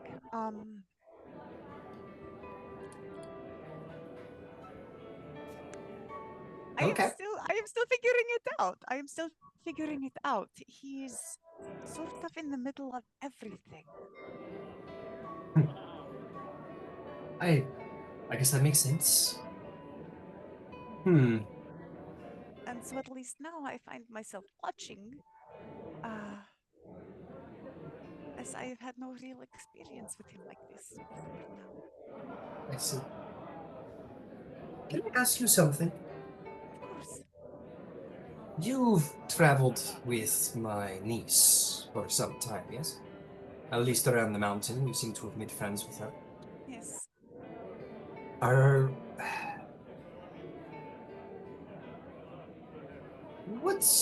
what do you think about my sister Antiope?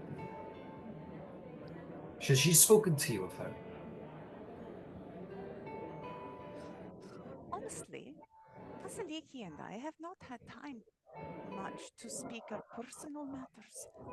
I know she is very proud of her Amazon heritage. Um, and I know that this hunt was very important to her. Hmm. Well, perhaps I have a better question for you that would be fitting someone of Dionysus's domain. Okay. My sister Antiope is ambitious, and my bigger sister Hippolyta, Queen Hippolyta of the Amazons, she is, well, we're not really sure what she's going to do next. And I think that it would be interesting to tempt her ambitions. I'm curious. What would you suggest to tempt her for greater heights for the Amazonian people? I am sorry. Which Amazon were we speaking of? Hippolyta, the queen of the Amazons. I would wish to tempt her ambitions, to make her more willing to be more, maybe aggressive is the word, to grow the Amazons' prominence, to grow her own ambition. What would you suggest I could do to tempt Hippolyta to build up her own ambitions? Are you wanting her to conquer land? Or are you wanting to increase population? And I only ask because Vasaliki has told me wonderful things about your civilization, and I'm sure you're going to want to be selective about who you bring in.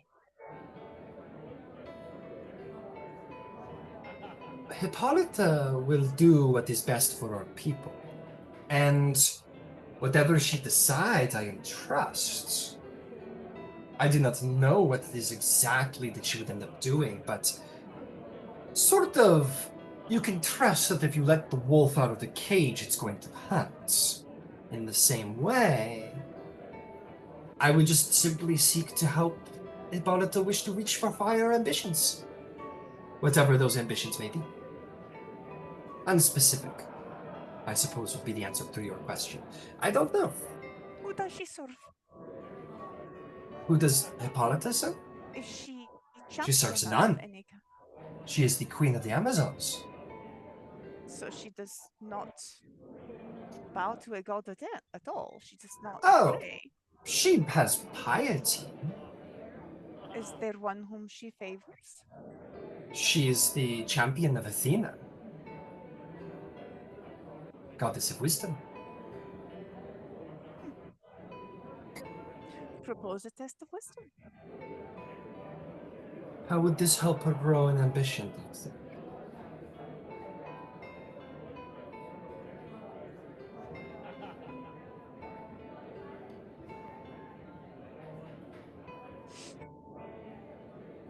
Do keep in mind that you were asking someone who, generally speaking, is here to protect single persons, say, as opposed to make big ambition. But I would think when given the opportunity to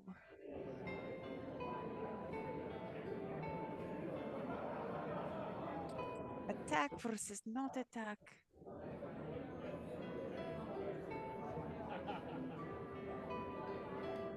I don't know. At least not here in the middle of a wedding. I am sorry I cannot be of help. Fair enough. The ways of the Amazons are foreign to many. No, but I like. She kind of shrugs and says, "Well, I will attend other parts of the party. But may I say, you seem to be selective about who comes to the Amazons. In case the world of men has clouded your brain about who we are, if you are a woman, you are welcome." I know. I have heard such things. Honestly, it is best way to have society. I think it is brilliant, really. And she smiles at you and kind of, you know, makes that sort of like approving huff, if you will. And we'll just kind of like turn with that sort of like warrior discipline of just like not really like in like, oh, goodbye, the formalities of all of that. She just kind of turns and meanders back into the party. It is worth pointing out there, these Amazon ladies, Vasaliki included, are probably the most fucking ripped, the most warrior ripped disciplined of all of the women in attendance, at least mortal women in attendance. But yeah, she meanders out. Okay, so that happens. Um, what else?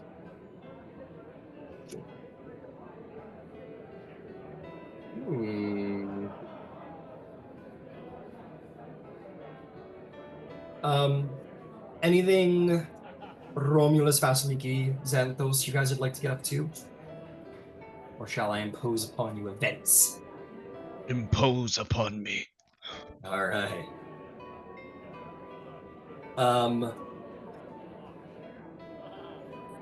Okay.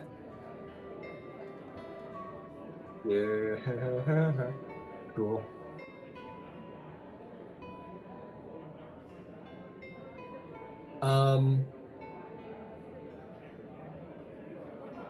You are going to see.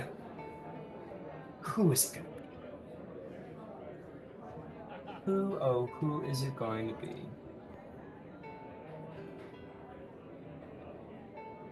Yeah.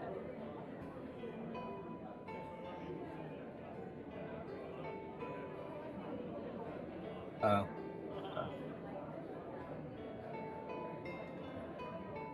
Yay. Okay. Seething as he is off to the sides there, you are going to see, some conversation is directed into the way of Ares. And eventually, let's see here. Oh, where is it? Where is it? Oh, what the? Oh, here it is.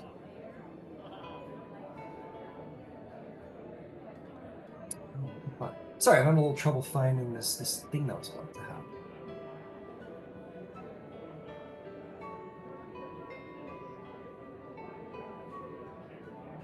One moment. Here we go. Kind of attention, just kind of, there is this kind of like, moment of like, shock on the male side of the party. As you hear this sort of like cry of pain and like a big landing on the marble. Everybody turns to see, lanced, sort of on the ground is going to be Candybus, the centaur. Kind of like holding his chest, a large, painful gash across his chest. Ares standing over him, spear in hand. And everyone's kind of like quiet, of like, what the fuck? Even the Olympians, like, they're like either they're not interfering or are a little shocked as to what happened. And and Ares is like fury in his eyes. And his eyes scan and find you in the crowd, Romulus. And he says, Romulus, step forward. And step forward I do. Says, are you armed? Always, father. He looks down at Nicandros and kind of gestures with the bottom of his chin and says, prove your loyalty to me. Slay this one. Nicandros? Yes. He has insulted me. And he is unacknowledged by the gods after all of this time. Reasons being what they are, prove your loyalty to me as the Spear of Ares. Finish what I have started, Xanthos. I was gonna say, the Conscious is currently injured, right? Yeah, he's injured. That's not a fair fight at all. Xanthos will step forward. Yeah, okay. You step forward. Ares' ferocious eyes turn in your direction. What? If your son is to have a duel with Nicandros, let it be a fair fight. This is not a duel nor a fight. This is proof of loyalty. This is culling and putting down one he has walked and fought beside. This is proof that Ares is upon his mind. Will you, Romulus, show your loyalty?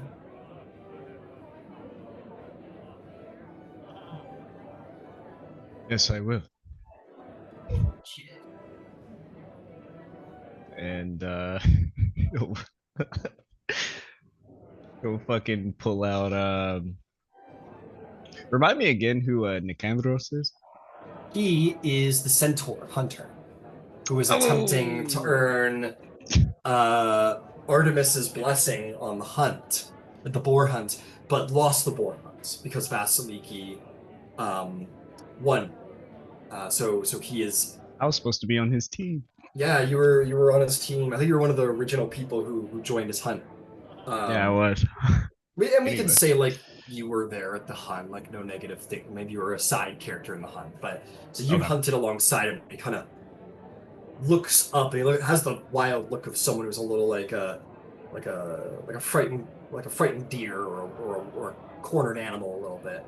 Well, in the nature of hunting, I believe the method of choice was to run that bitch down with a spear. So I will pull out a spear and attempt to spear Nicandros. Take out a spear. Xanthos will Yeah. intercede What do you do? and try to protect him. I'll raise Yeah, my shield. is this in the middle of everything? Is everybody watching this? The guys are. No, this would not be Oh, on the okay. girl side of things. So yeah, Candybus, you can see the Xanthos. So you step between Romulus and Ares and Nicandros. Yes.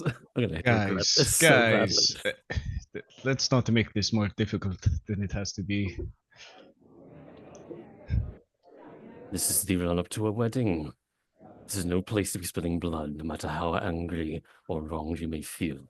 If blood is to be spilled, it should be at the behest of the ones who are being honored on this day, Hephaestus and Aphrodite.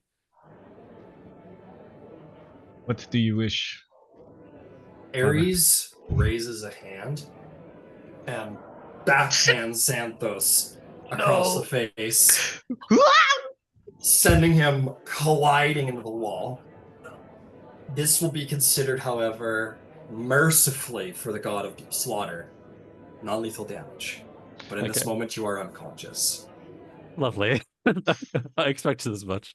That could have been worse, but me, the DM, is feeling merciful. I probably shouldn't, but it's fine.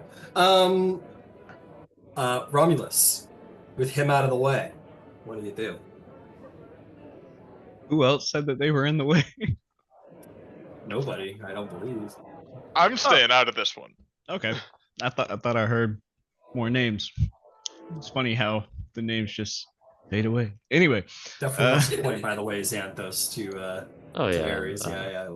Candybus does have like a horrified look on his face.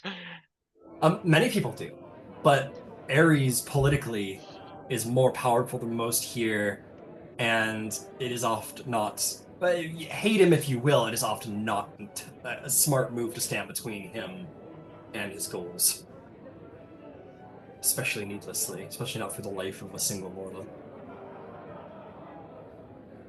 Very well. And he'll kind of. Oh, I'll go try and tend to Xanthos, try and wake him up. Okay, maybe a medicine check. Yeah. Hey, buddy. Maybe we will say it wasn't non-lethal, but you're on death saves, and Candybus might save you from it. I don't think His version of non-lethal that's his version. is Yeah, not to kill you outright. Yeah, he didn't explode your fucking head, so maybe that's his. So yeah, Xanthos is there and like twitching in a fucking pile of his own blood. Maybe. It's one hell of a day not to have healing word prepared. Oh no. Well, do bards don't prepare spells, do they? They're learned casters. Are they? Yeah, they're learned casters. You don't prepare spells. Oh, okay. All right, in that case. So if you have used any spell that you've used in the past, go ahead and prepare it and like click it off now. So you would have healing word ready to go. Huh. It says I can prepare them. Did they change bard? No, not exactly. They just changed the wording of like what preparing means. It's still Thank like God. it said prepared spells, but like a bard can only change their spells like when they level, and it's only one spell. Oh, why would they Okay. change the wording? That's as I if it don't know. wasn't explicit enough. That's a, I think they tried to just like kind of.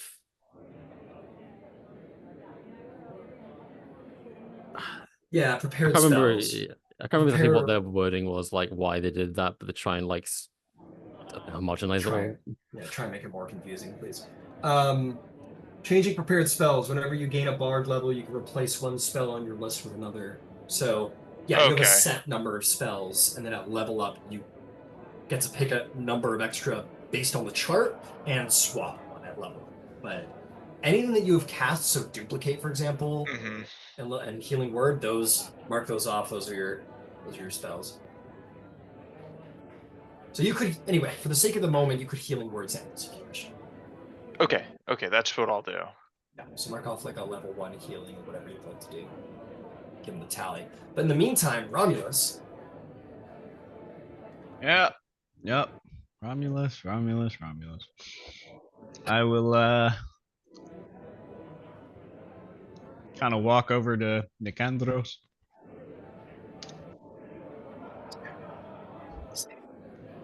I'm sorry. His hand up in fear a little bit.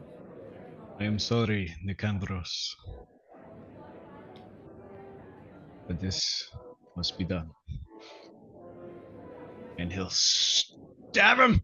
All right. It doesn't. They're big creatures. It does not take one blow. You probably lance into him a couple of times. That makes it so much worse. The biology of a centaur is not that of a human. They're, and you jab at him Probably until miss he weak points and maybe until he goes because he's thrashing around and stuff until he goes still, and turn the lamps inside of him once he goes still, and Ares without praise just like walks away. And I mean, passive insight, Romulus? 11. 11. He has the essence of a very angry man, a very angry god who this is very tame for the angry god of war. When the god of war is angry, like legions go to war and great blood is spilt. This is tame for Ares. And this is the best one could perhaps expect from the god of war when he is this intensely angry. So this was his taking his fury out on you a little bit, like kind of putting you in this difficult position, and Yeah. whether probably not in anger towards you directly, but you kind of were in the crossfire. You were someone he could. I was the bully a vessel little bit. of his rage. Yeah, exactly. So he with them slain and satisfied to have seen that his control and his will was exacted and that he has loyalty, satisfied with that, he turns and walks away without a word. I kind of like turn around expecting like some kind of acknowledgement, and I don't get it. He just he stares at you for like a second as if like making sure that you were loyal, and knowing that, he then just turns without a nod or anything else, walks away, stomps away. Kind of wipe some blood flecks from my face, and I turn around and look at Nicandros, and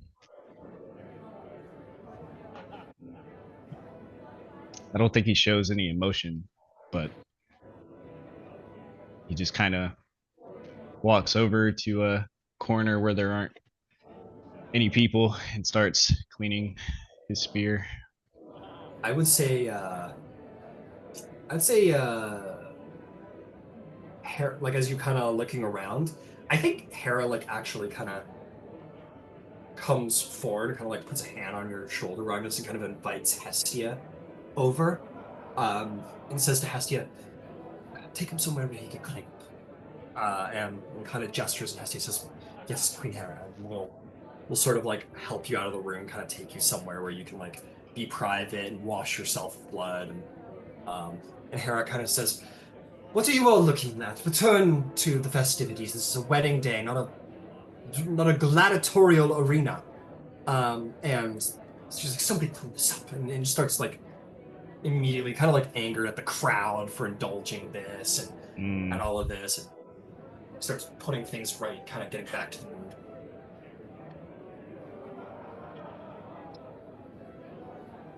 You'll clean up. In the meantime, let's see. Let me pick on more people. That was great. I love that. I'm just propped against the wall. Yeah, you're like got like a broken arm or something, or like blood's coming out of your face or something. Like you stood between Ares and lived to tell the tale, man. At least you can say that. Well, I stayed true to my title. I couldn't just let someone get executed. As did I. We're both just doing our duties, man. Okay. Council there. At a certain point in the party, on the lady side of things, Vasaliki.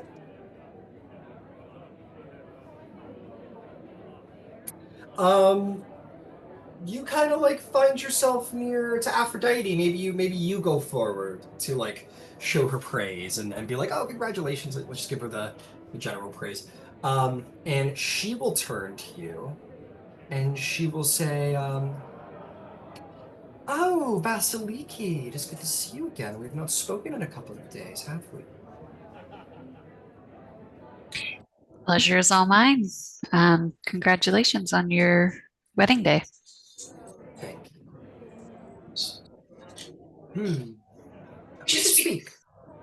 Do you want to take the air with me, perhaps? I'd love to, Aphrodite. She'll look to the Graces and she'll say, let everyone know that I shall be back in some minutes. I'm just taking the air. And they go, of course, lady, of course. And she like takes you up to the garden. This is very fine. And she will. Oh. Yeah, she will. She'll take you out to the garden, and she'll say, "So you've had a very interesting time up here on the mountain. You've been currying favor with everybody. How are you?" Well, not everyone, admittedly. I'm finding when you please one, you disfavor another. Oh, yes. Why don't we have this conversation somewhere different? I think I have some things that you will really like back at my place. Sure, I will not be one to deny a god. Good. And she kind of like takes your hand. You guys saunter through Olympus. She's got this like misty veil on, and you make your way into back down to her sanctuary.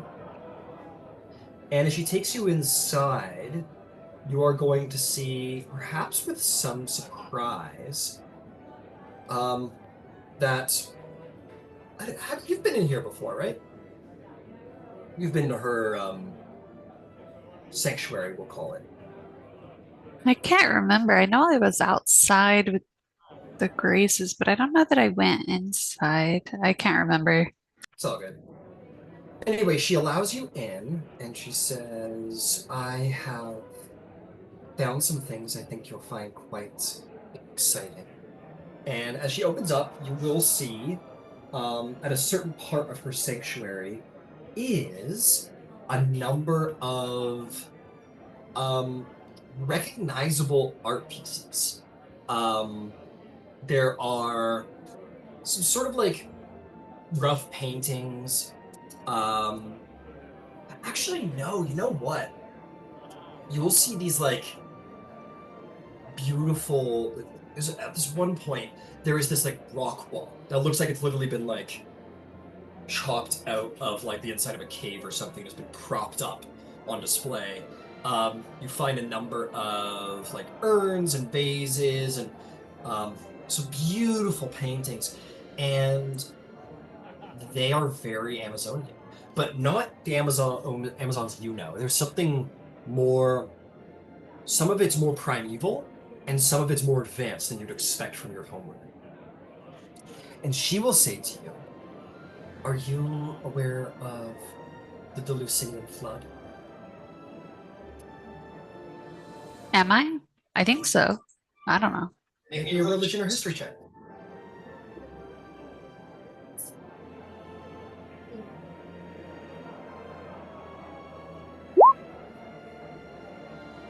12. Well, you're generally aware of it. Um, let's see here. After like all of the great god wars, the Titanomachy, the Gigantomachy, Zeus and Typhon, um, basically there was this huge flood where basically the gods deemed the mortal world was full of sin and was like full of impiety and treachery, and it was bad. So they probably Poseidon or Zeus ordered, or you don't know really, but basically the idea was that like a huge flood wiped out the mortal world, um, and this new world has begun to sprung up after it. So it's kind of like an apocalyptic event a little bit. It's kind of destroyed the mortal world. You would know as an Amazon that this that elven culture was supposed to be like super advanced before the flood, and even the Amazonian people were more advanced before the flood. So that is what you know. That's as much as you know. Then she'll tell Aphrodite, yes, I'm familiar with it to an extent. Well, I am a great collector of beautiful things in my way. And your people were very interesting before the flood. The Amazons, especially, the wild elves. And this is some art from before the flood. And I thought you might like to see it. Yes, absolutely. And she'll step closer to the art and take a look in detail at the Amazonian art. Mm-hmm. She doesn't explain much. You gather maybe she doesn't know or understand it a lot. If she ever does explain, she talks about the colors and about the design, about how it makes her feel. Not about like the history or anything like that. She's certainly no curator. But as you look at it, you see some that's very primeval, like literally like cave paintings on the wall of like warrior women with like spears hunting a great beast, or a beautiful piece of art where you see like Amazons living in like cities built on the branches of mighty trees, 3 times bigger than any you have seen, and floating elven cities in the background, and just like floating on the clouds as if like little Olympuses flying around, and just like a world you could never have dreamed of for your people, because your people are like warrior hunters. They're not a very advanced people, but they are a very strong people. They're only into your second generation, but this tells of like the past and the potential future of the Amazons. It's amazing. It's like looking into the future and the past at the same time. Probably quite moving. There's a good chance your mother has never even seen anything like this, and she's the queen. Yeah, this is a real treat, Aphrodite. Thank you so much for showing me these beautiful works of art. I hope our people can again one day achieve the glory that we once had. I hope that for you too and your people. Uh, and like such as Aphrodite's way, as she looks at you, there's this draw, this allure that is like unshakable. That if you look too long, you might find cheeks begin to burn, and she will say, "You never loved a man?" She'll like scrunch her nose a little bit. No. And she giggles at that. And she says, I unfortunately can't with it. But women are beautiful too. I understand that much. And her hand does kind of sort of admire the smoothness of your muscles. And she says, you are lucky. You come from a place where marriage doesn't happen. Or doesn't seem to happen. It doesn't seem to be forced or anything.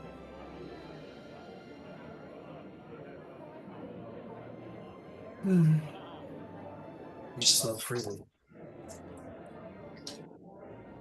We are quite fortunate, and I'm sure we have you to thank for some not so small part in our freedom to love. I quite favor your domains, as love is what has brought me the most joy and happiness in my life, and I'm grateful to you for that. I can tell there's some amount of trepidation on your mind as your own wedding grows near. Have you given my proposition much more consideration? Do a proposition that's... Remind me of the proposition if you don't mind. That perhaps the marriage is unable to be consummated and thus falls apart. But of course, still keeping Zeus's word because the marriage went through. But it is out of his hands if Hephaestus was unable to perform. Right, I remember. She goes, there are so many plots on this mountain to try and save. It's, yes, I've thought of it. I must admit, there's so much grief and anger and passion, care. I delight in it, but I'm confused by it too.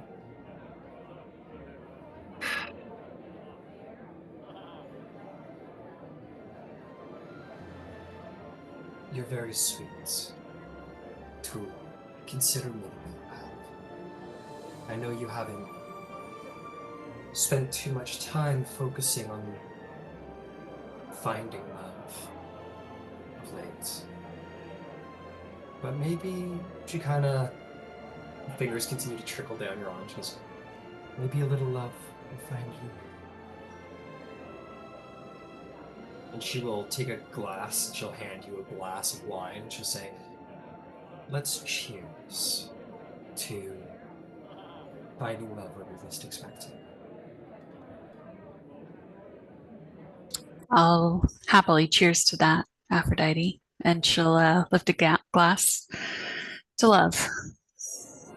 She will sip it. We will sip it. And as she puts it down, she stares at you for a second, and then slowly and sensuously draws closer, purses her lips, smiles, and if Vasaliki stands very still. Yeah, I think her knees go a little weak. Aphrodite plants a... Candybus is like... Plants a solid right hook. Got you. I'm getting married. Plants a... We're just friends, right?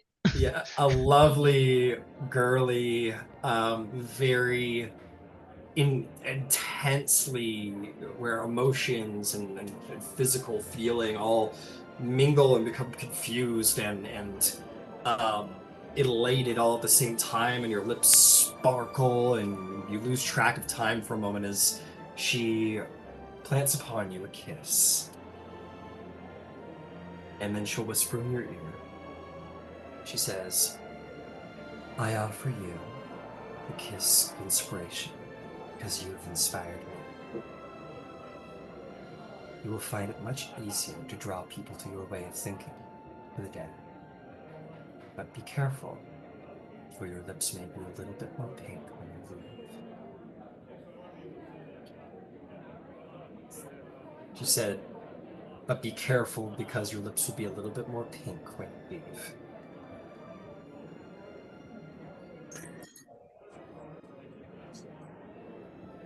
She'll like touch her lips as like Aphrodite departs, and she's like, "Wow, thank you for this boon.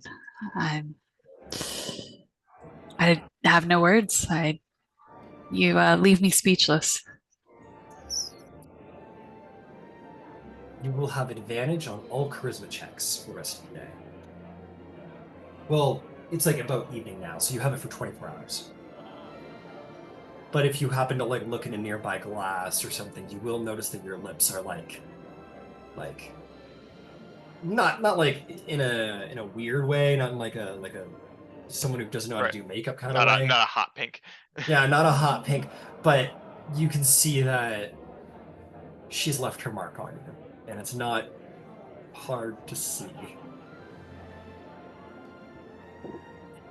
Aphrodite, or sorry, Vasaliki will wear it proudly.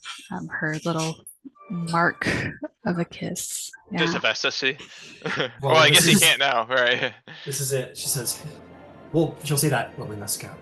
It's getting late and they'll be wondering where I took you and what I've done to you. And if you're not careful, they're going to know very, very carefully.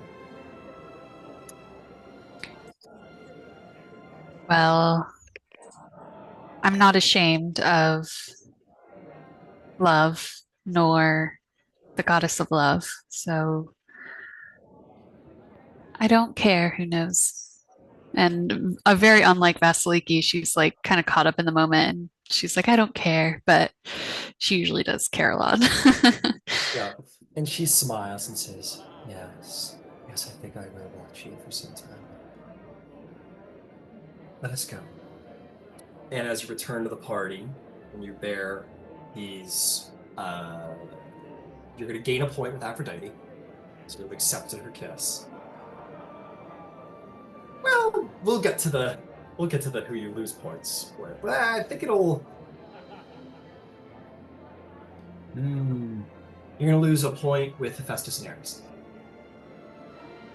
It's simple. If you're bearing the kiss proudly. Okay. Oh, Vasaliki. As you come back, Hephaestus stares at you with a fire in his eyes, and you are about on the same page as Candybus now. You're gonna expect a bull, perhaps. The biggest cuck on Mount Olympus. He is the biggest cuck on Mount Olympus. Vasaliki, you're at 2 points with Ares now, so you don't need to worry about your titles anymore.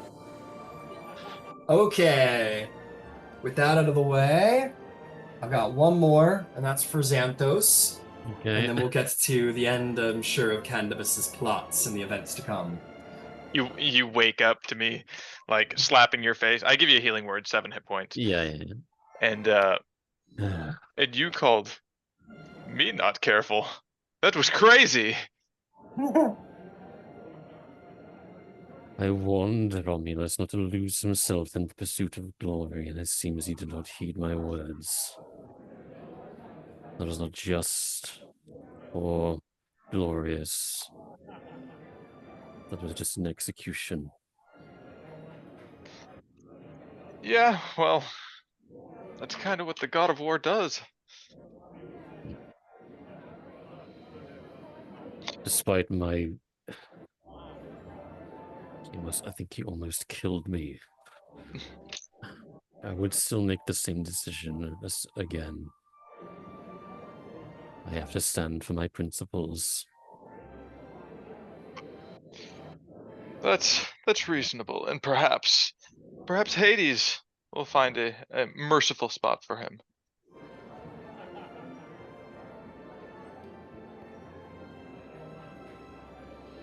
Nikandos ended his time here unacknowledged. I don't think. Well, it could go either way. But it's always. Speaking as the son of Hades, I never like it when people brush off death as well. The afterlife would be kind to them, as if the life they had wasn't worth anything at all. I understand, but look, we are mortals amongst gods. This is the game we play when we came up here. That could be us. At any given moment, that could be us. That could be me. It was almost you. Indeed. No, get up. It's a party. I'm like, yeah, I like look at my arm, which is obviously broken. Just kind of like, I don't know, I'll slap a cure wounds on that. You do that, I'll get you some wine. All right. Cool. So some wine is got for Xanthos. Xanthos, you go to sort of meandering around, trying to heal up a little bit. All you'll notice, Xanthos, is like as you kind of like look around and maybe you're like defying of Ares. Yeah, Ares. Some people aren't like immediately related to talk to you, but a person nearby to you, you see one of these people that Candybus actually used to has hung out with around here.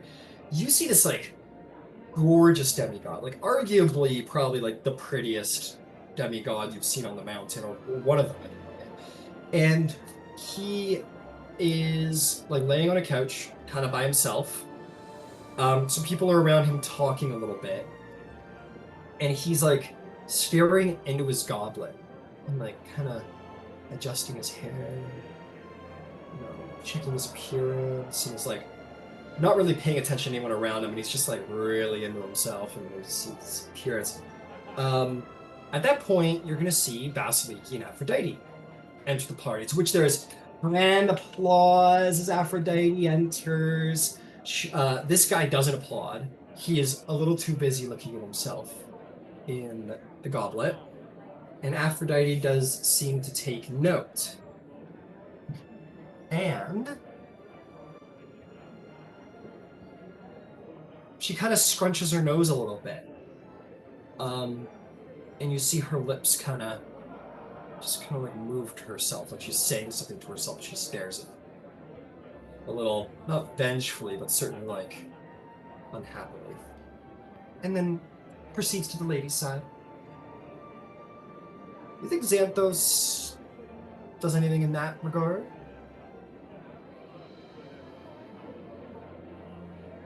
Probably not. You know what just happened? It's also kind of like a thing of. Yeah, I know it's Narcissus, and he's kind of brought this on himself. This is kind of one of those, dude, come on. It's a wedding, and you can't look away from yourself for 1 second. This is terrible. Yeah. But Xanthos isn't going to meddle with that particular thing. Fair. You let her pass by, and he stares into his goblet. She says things.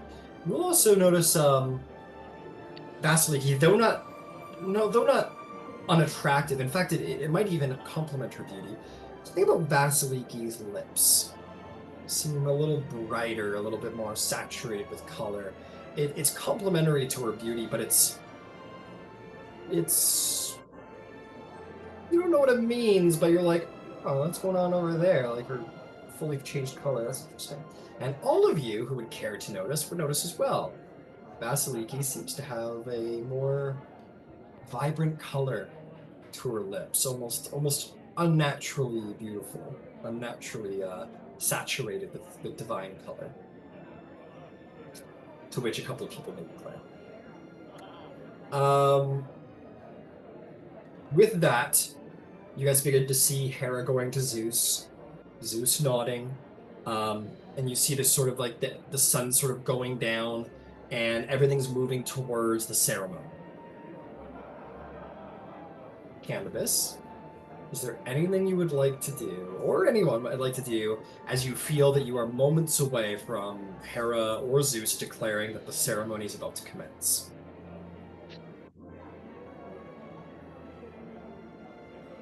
Yeah, we are like a part of the ceremony, right? Or are we just in the crowd?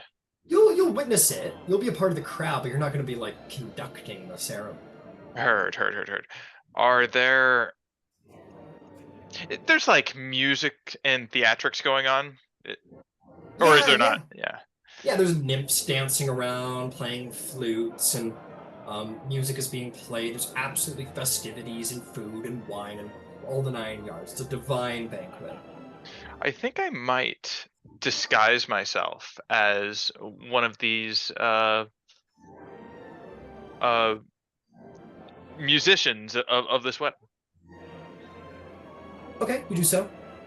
I will say, My absence will be noticed. No. Better actually. Hermes is going to come to you as this performer. He kind of comes over and starts to play his lyre. He's a very good performer, and he goes, "I don't know what you're planning, good performer, within this wonderful day with this wonderful song, but I would warn you that there are elements working against you, and that the god's eyes can see much, even through certain magics. Just a warning, my fair musician, friendly musician. Hope all of your plans go well on this fine eve." Understood. He plays and continues onward. He says this, you kind of look around with suspicion. You do begin to feel this feeling of like eyes in the back of your head. You get the sense that, you have an active and hateful rival in at least one Olympian who may have his own, plans to counter a certain somebody who has pissed him off. Someone's Vasaliki who has pissed him off. So, in the meantime, there's nothing else. Disguise yourself. And at this time, Hera waves to the musicians and says, "Great family, one and all, the time has come for the grand ceremony. It is time for this wedding to be completed in full. I would ask all who feel themselves most akin to the family of Aphrodite find their way to our sanctuary now. Some of you who know your preparations, please go to do these now. Those of you who would find themselves more closely related to Hephaestus, please find your way to his temple now, for it is time for the ceremony to commence. We will meet in 20 minutes down in Aphrodite's or Hephaestus' sanctuary." And she says, "All right, out you go, everybody, out you go. No stragglers."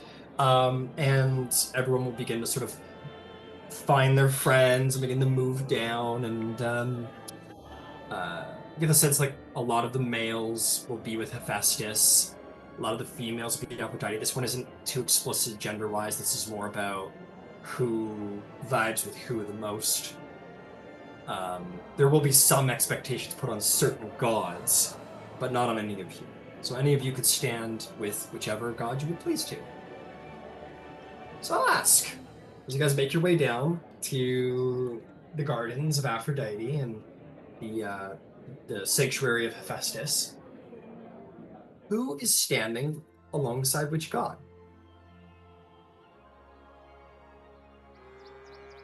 Well, Aphrodite. Of course. Of course. I'm not crazy. I'm not crazy, of course. Why is there a goat? Who else? Vasaliki will have to say Aphrodite as well. She is still living on a cloud. She'll follow after Aphrodite.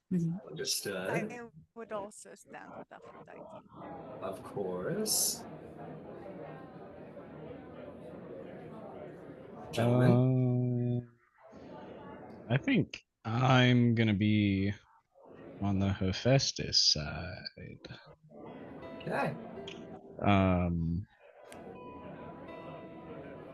Yeah. Oh, I also wanted to note. I think Romulus kind of comes out of one of the back rooms with Hestia, like right after that message, to kind of head down to the gardens, Mm-hmm. and he'll kind of,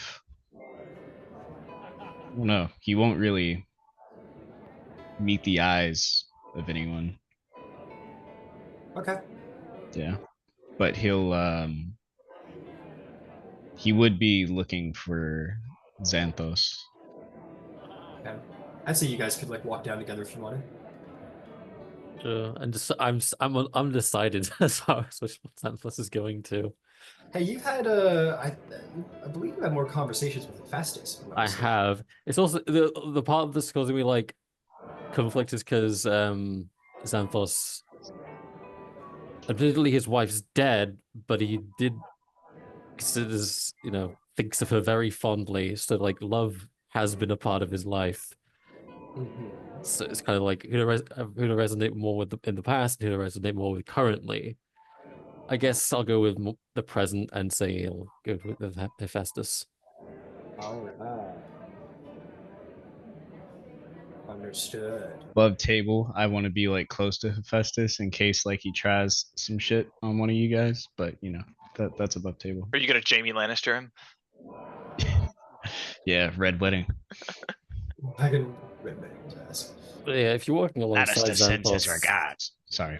Xanthos will give you a pretty kind of like just look of disappointment. He's like disappointed dad right now. He's not happy. I think without looking at you and just kind of walking down the stairs beside you,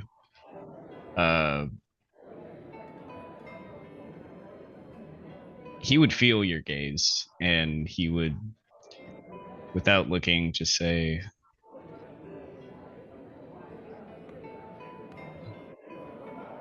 "What else was I to do, Xanthos? I am sorry that you were hurt in this situation." I would take the blow again under any other circumstance. I'm only saddened that I warned you not to lose yourself. I did not think of you as a man who would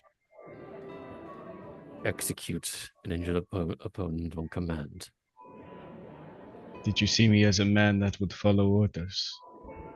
I saw you as a man of honor, who would at least give your opponent a fighting chance to defend themselves.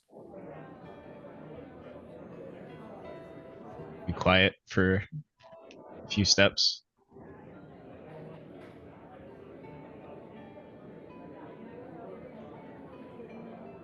So did I.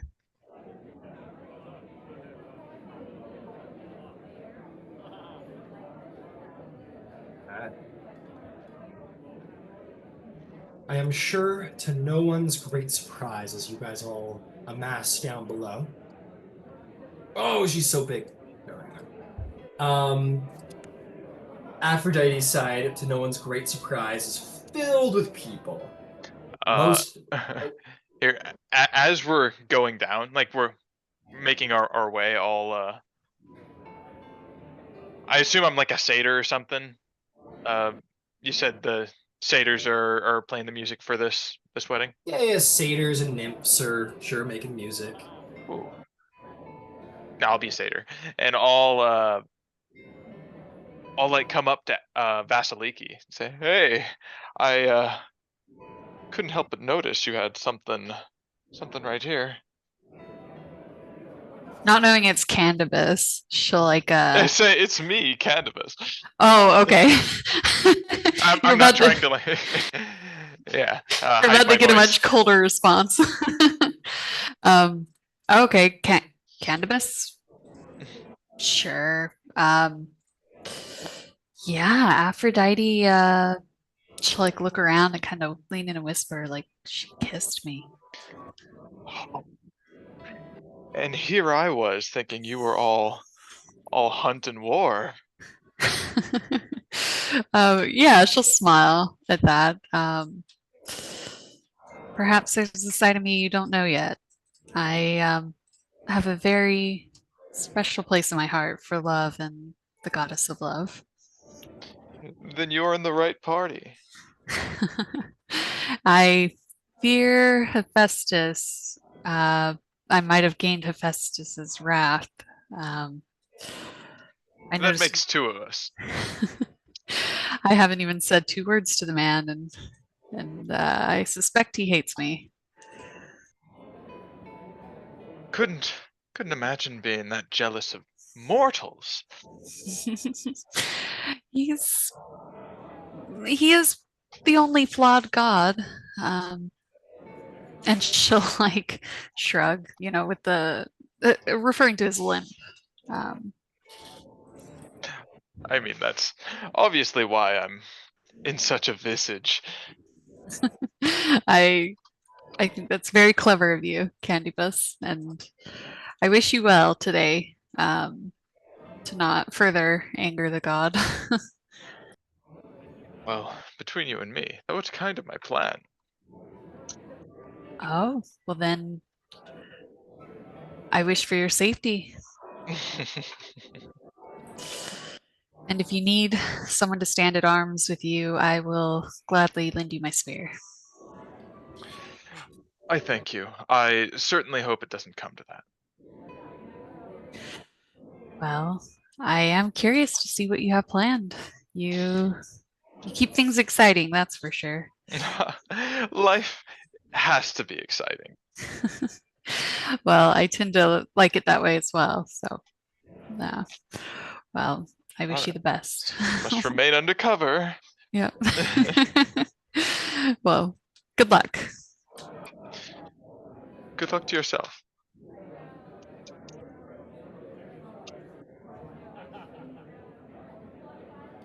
Oh, you're muted. All right. You guys all find your different ways. Many gather outside the sanctuary of Aphrodite. As for the gods that are there, we've got Persephone. We definitely have the whole retinue of Aphrodite, the Graces. We have the nymph of seduction, the goddess of seduction, Pythia. You will see like Ares glumly standing off to the side with some of his brothers who are not quite as glum, but sort of look lamentually at the whole situation. Hermes sparing you a casual wink. Candybus. Actually, I don't think I ever laid down Artemis, did I? Yeah, Artemis would be there too with the girls side of things. And then many demigods, many giantesses. The procession is very full, very robust of people who are celebrating her and love and marriage and all of these things. On Hephaestus' side of things, Hephaestus stands outside of his door, ready to receive his wife to be, in which Hera and Zeus stand together, awaiting their son's bride. Poseidon kind of stands behind the two of them, like a little similarly glumly as perhaps he had appreciated Aphrodite for himself at one point. Athena is present. Demeter is present. Hades is present, and as is Dionysus. All stand there, but that is the majority. There are a couple of other male gods, but certainly the procession is like 2/3, maybe more, are with Aphrodite's procession. These guys are here, and Zeus will make some jibs at Hephaestus and be like, "Well, son, you ready to do your job as a husband tonight?" And he goes, and he goes, "Oh, come on, this is all part of it, son." And he'll like hit his shoulder. Yeah, thanks.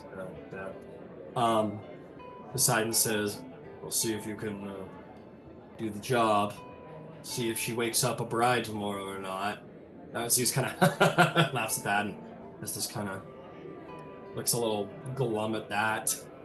Zeus says, "Come on, Hades, you have nothing to say to your nephew to prepare him for tonight?" No, I don't think I do. And he's like, "Come on, brother." And he rolls his eyes, and Hades says something provocative about I can't even imagine what, but says something provocative about Hephaestus's sexual exploits. And that seems to be part of it, is that they kind of like rip on him for, and you guys would know that's part of like the wedding thing, is that it's the guys are supposed to like rip on him a little bit, make fun of him, and keep it casual and have some laughs before they get there. Hera rolls her eyes and kind of smiles at the boys being boys a little bit. Dionysus has plenty to say towards Hephaestus that is probably, they're like, "Oh, okay, Dionysus." And he goes, "Is your cock as crooked as your leg? I'm wondering." They go, "Oh, okay, all right, Dionysus, all right, Dionysus." And he goes, "Well, we're all thinking it. I know they're thinking." It's just like, oh my god. And he's like, he's rubbing his head. I think Demeter's probably standing next to Hera, and the two of them are both like disgusted with the boys. On the other side of things, however, the procession begins. The doors to Aphrodite's sanctuary open, and you are going to see 4 beautiful doves. They are probably the size of maybe not the size of horses, maybe ponies. They're large. They're very large birds, but they're beautiful birds, and they carry myrtle in their beaks, and they very gently flutter forth, calling forth a chariot of gold that Aphrodite stands on.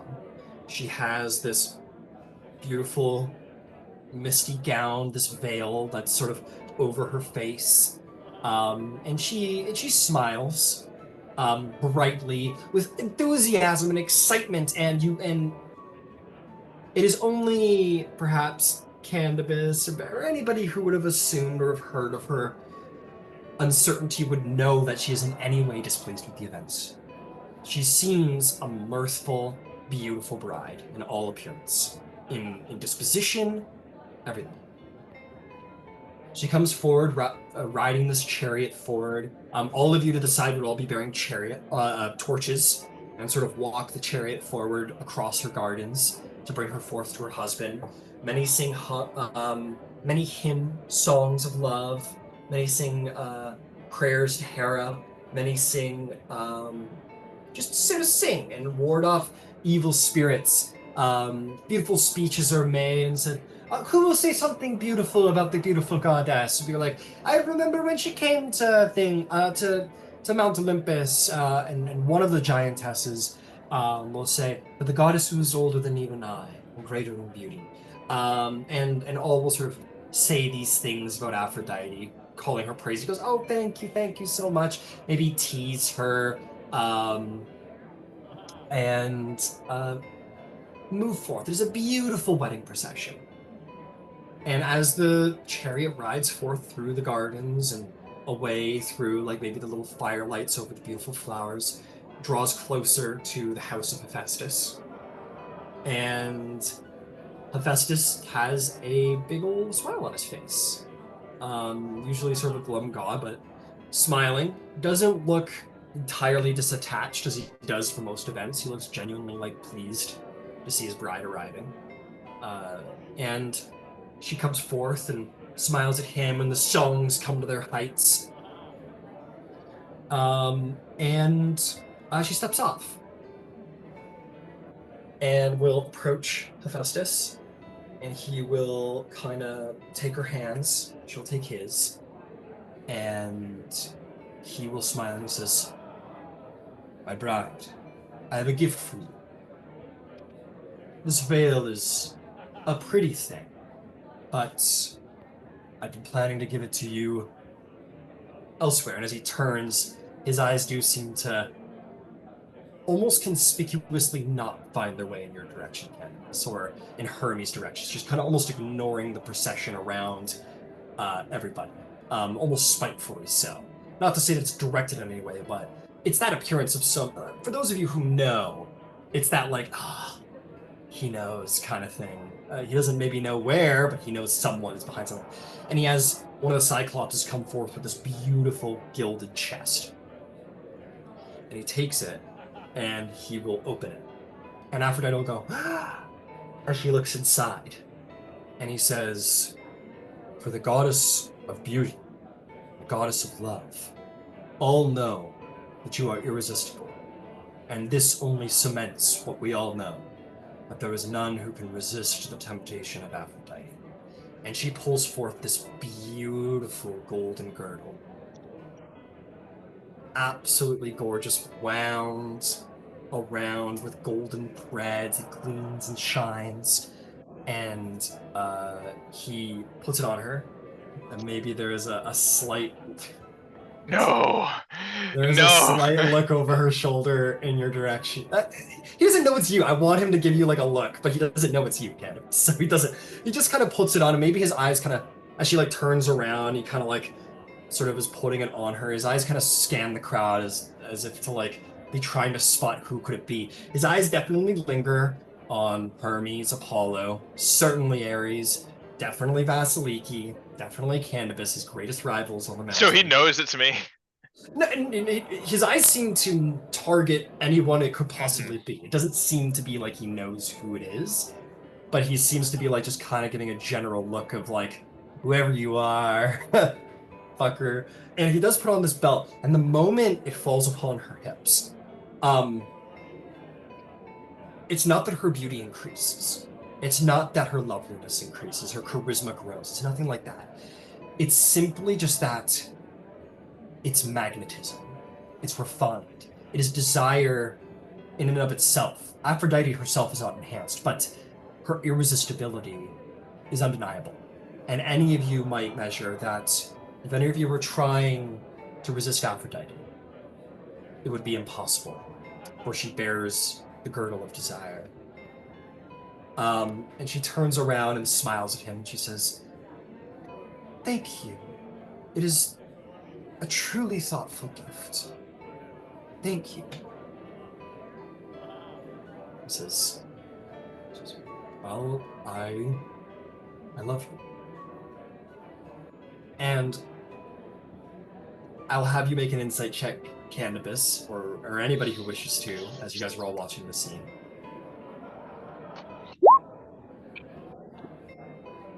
19. 19. Dirty 13. 20. 19, 30, 20. What'd you get, Candybus? 13. 13. Nothing more Vasaliki. Yep. Okay. For my below 20s, you catch that Hephaestus, like, he means it. When he says it like bashfully, but he says it like he means it. Quietly, but with conviction. For Xanthos, you will measure Aphrodite's reaction as making sense, as Vasaliki and Candybus are kind of behind Aphrodite and looking at Hephaestus. This all kind of makes sense. So Xanthos, you're looking at Aphrodite, and as he says that, you're like this, oh, that's a great moment. But then you look at Aphrodite's face, and just for a moment, you catch this look. And the look is appreciative, thankful for the words. But it's a look that says, like, it's hard to describe. It isn't demeaning, but it's the look of somebody who's almost like, it's almost like when a parent looks at a child who says that, like, they're in love for the first time, or nothing will ever be the same, or they say something naive. It's like Aphrodite knows he thinks he means it. And there's a look of, like, he thinks he's in love. That's kind of what her look says, and it's very slight. And as that look happens, you get the sense you're not the only person who catches it. There's a very small look that only you catch, Xanthos, from Hera to Zeus, or maybe she sort of sees that. And either for saving Aphrodite or saving Hephaestus for whatever reason. It's like she's trying to move it along. She steers an eye towards Zeus, who claps thunderously, breaking up the moment, and says, "A fine display of affection, a fine display from the groom." And everyone sort of, "Whoop." That's at a great applause. Says, "Now for the most important parts. Please take your bride past your threshold and let you be joined in marriage." To which Hephaestus kind of, he does so. And he, with strong body, scoops up Aphrodite easy enough. He wraps her arms around his arm, and they look at each other with the affection of two who don't know each other too well, but are trying to. And a chuckle, a demeaning chuckle, breaks out through the crowd as Hephaestus painfully grunts and limps forward up the steps towards his threshold, but struggles to do so. And like struggles to kind of pull that hurt limp leg over the step. And there's kind of a on his wedding day, a little giggle breaks out at Hephaestus as he kind of painfully pulls his warped leg up the side of the threshold and struggles to carry his bride up the steps. And Dionysus kind of Apollo, Ares kind of and his rivals make themselves plain. He doesn't look back at them, but his head does sort of dip a little bit. And Aphrodite definitely looks like she looks sad for Hephaestus, and a quiet but very potent humiliation quietly circulates. And after maybe 60 seconds of this struggle, finally gets up the maybe 5 steps and limps across his threshold, which Zeus, "Yes, good, yes, well done, yeah," and everybody applauds and celebrates, and the doors very potently crash behind him as maybe Hephaestus's frustration and anger is made in the slam of the door. And all of you may sit, and all of you may wait, stand around, prepare to hear about the successful consummation in time, if you wish. Shit. Golden girdle.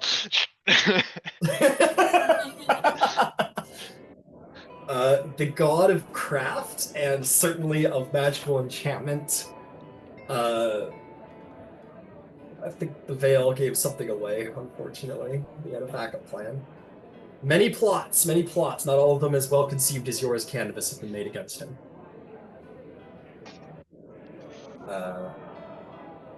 And you guys wait, if you do. Wait to a point where some more kind of, no, maybe his cock is crooked. some giggles sort of break out as it's taking a while. And I was like, well, he's either a stallion, or he can't handle her and has collapsed, or he simply can't get it up. And like applause breaks out. Can I go to Pethios? Who the fuck is that? I probably am not pronouncing it right.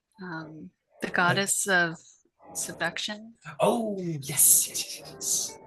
Petho? Yeah, it'd be like Petho or Petho. Yeah, probably Petho. Yes, you go to Petho, who is probably talking with whoever, being fawned over, being the goddess of seduction. You come over and she kind of comes over and like sees you and kind of like smiles broadly and kind of like looks you up and down and says, "Now we need to speak. Vasaliki, am I right?" That's right. We met briefly once before, when I spoke to Aphrodite for the first time a few days ago. How could I forget?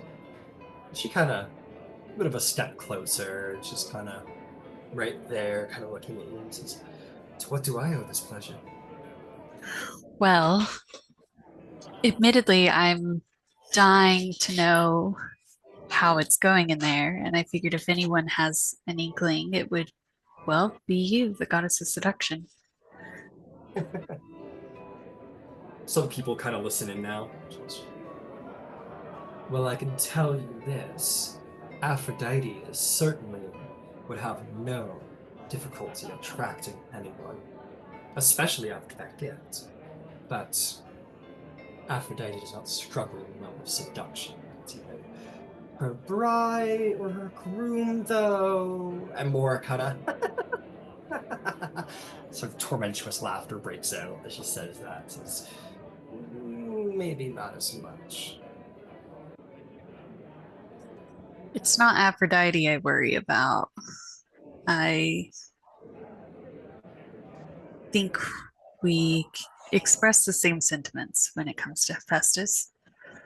I have my doubts. Oh, we all have our doubts when it comes to most of anything physical that doesn't have to do with a hammer. When it comes to him, perhaps he built himself a proper shaft to utilize, and everyone kind of laughs about that.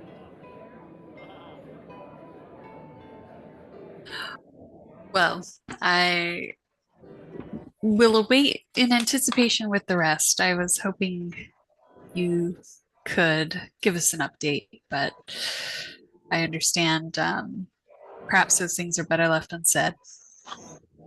Oh, I can't see what's going on in that room. I don't expect. Who would? She kind of like looks around the crowd. She's like, who would know what's going on in there? We should find out what's going on. We're like, well, unfortunately, it would be Aphrodite would know. And go, oh, and everyone kind of goes, what about Hera? Do you think Hera would know? Like, oh, maybe Hera might know. Yes, yes. And begin to start a little small entourage goes like, Lady Hera, we're curious. Do you expect things are going well in the realm of, and she just like shoots the most just like fuck you disgusting shut the fuck up glare at Pitho that stops her dead in her tracks. She goes, I just I all the blessings on your son's wedding day, great Queen Hera. And she bows, and all of her people got a little too excited, bow as well, and they meander off.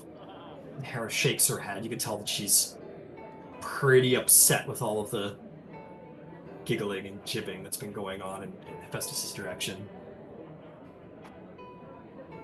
She'll say to in Hera's direction, Oh, sorry, hang on, I muted. so uncouth. Uh,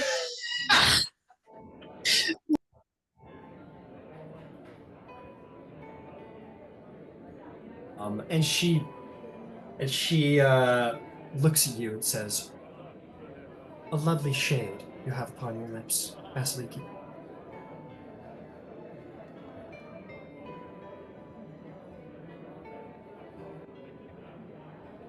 caught. Fucking caught. I don't know what to say to that. You don't lose favor or anything, but like Yeah. she technically wasn't married when it happened. Not the most politically wise of moves, but no favor is lost. She'll maybe blush a little bit and not have a good response for that. She knows maybe she's a little what's the word, sheepish. She will just kind of, Hera will say, "Fear not, the blame cannot be laid entirely at your feet. Aphrodite always has been beyond proper decorum, I suppose, on a wedding day." And she's kind of shaking her head. You can tell there's the tapping of the foot. She's like, "Come on, Hephaestus, come on. Make it happen, my boy." And is there anything else anyone would like to do in the crowd? I think I also want to try and find Hera.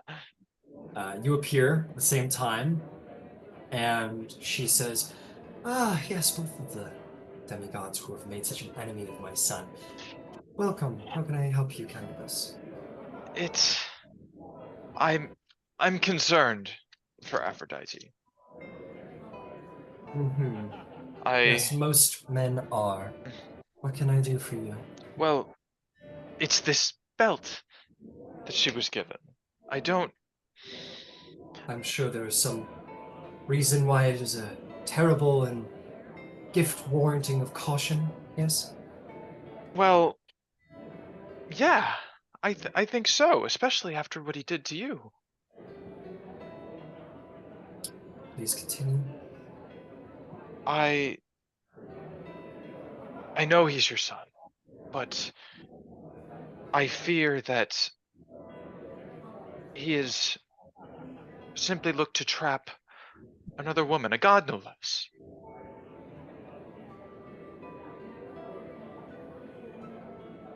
Trap her with a girdle that allures all who looks upon her. I would say that's actually a rather daring move from a husband, wouldn't you say? I don't think that's all it does. Hmm. What else do you believe it does? Well, I don't know yet, but So you come to me with unfounded accusations of my son to curry favor? well, no.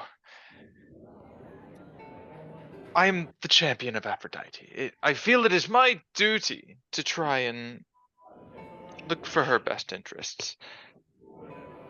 Have you ever considered perhaps your best interests are not dragging her left and right and allowing her to easily flow into the inevitable? Perhaps not pulling her between two different things might be a kinder move, as her champion who cares so very much for her. Selflessly so. Perhaps, and it seems that's the way things have gone in the end, assuming they finish up at some point.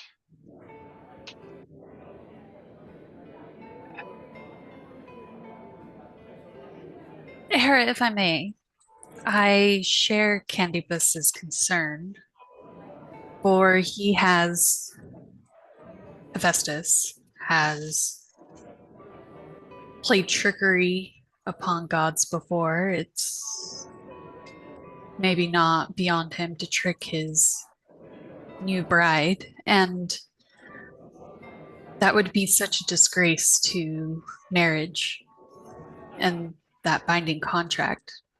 Wouldn't you agree? It would be, yes, indeed, if there was some bounded reason to be having this. This is my son's wedding.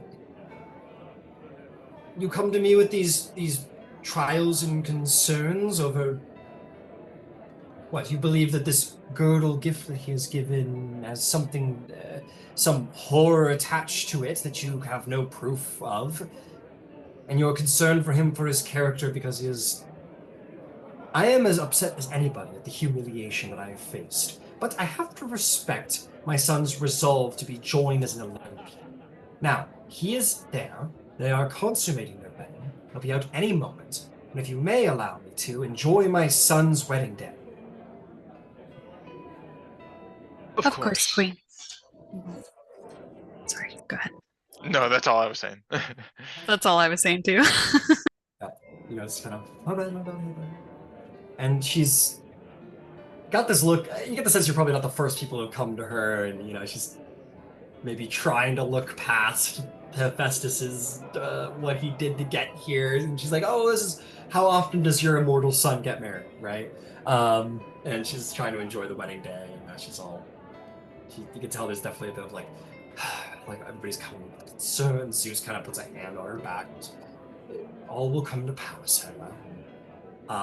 It is at this time. Doors will open. And who will... I will say one of the Cyclopses come forth. And will say, "The consummation has been made. By the word of Aphrodite and Hephaestus, this marriage is complete." And everyone sort of...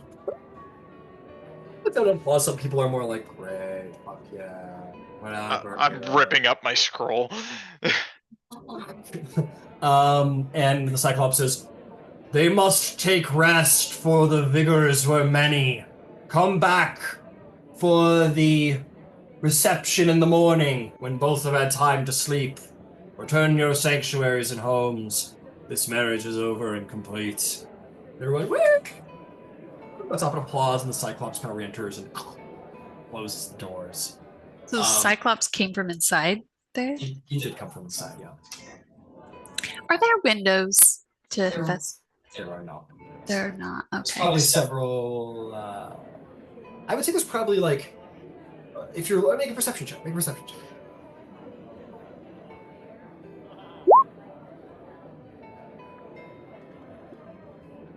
A 19? There are no windows, but there are sort of like on the side of the mountain, like over on this wall over here. There are several. You see sort of like black smoke, sort of comes out, and you expect that there's sort of like a ventilation for all the heat and all the smoke from within that comes out on that side. So while there are not windows, there are vents.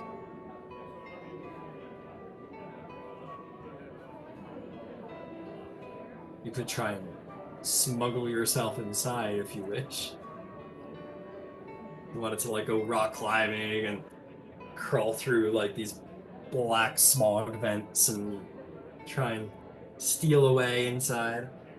I'm curious, but I don't know if I'm like that curious.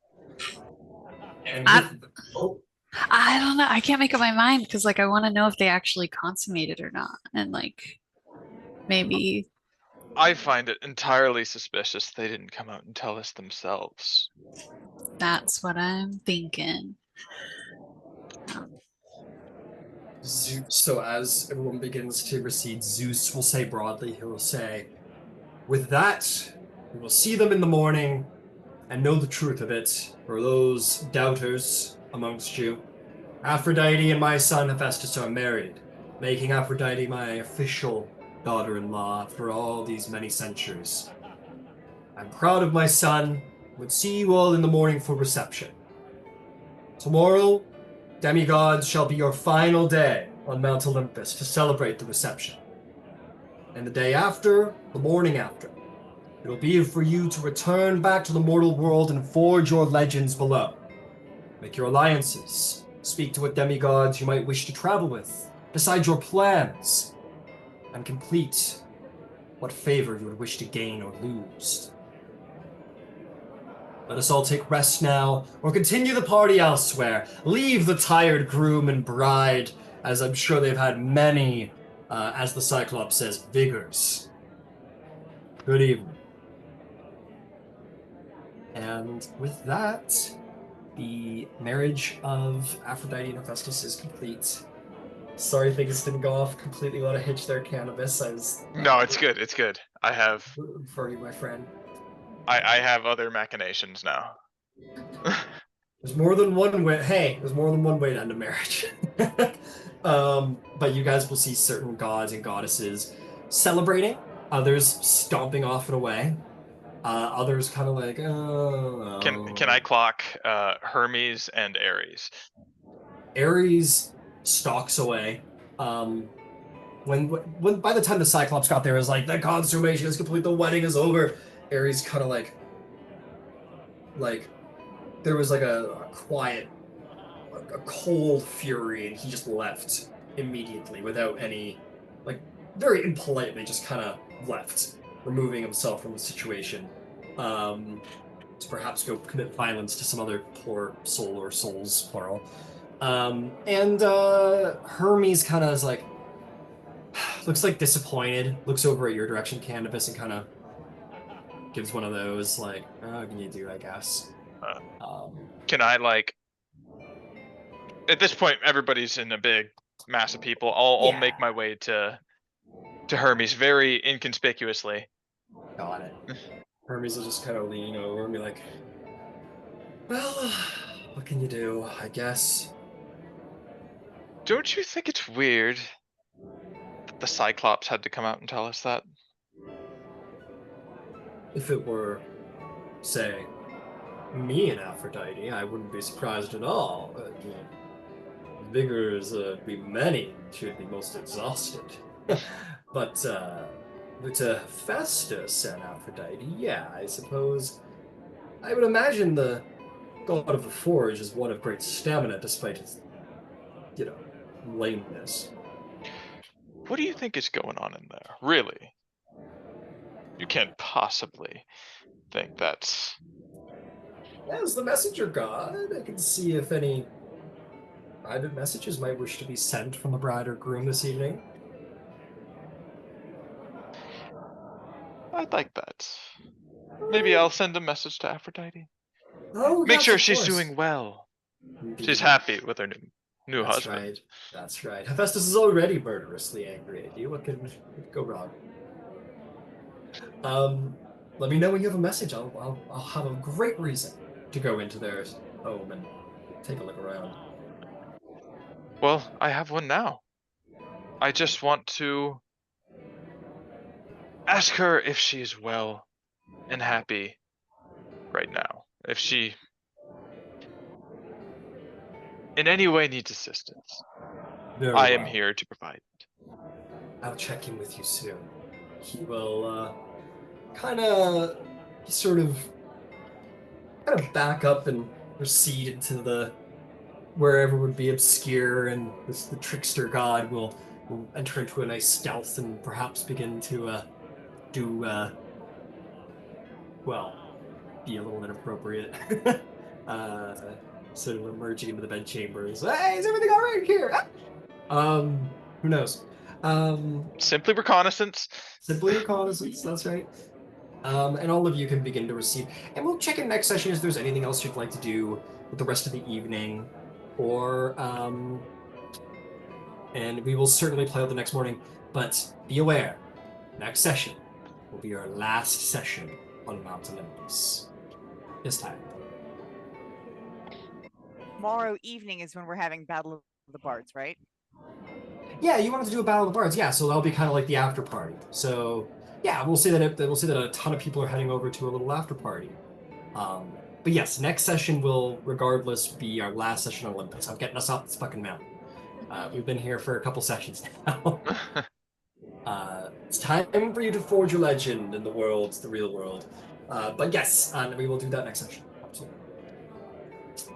All right, and with that, you have witnessed divine myth, historical event. Unfortunately, for some of you, you weren't able to prevent it.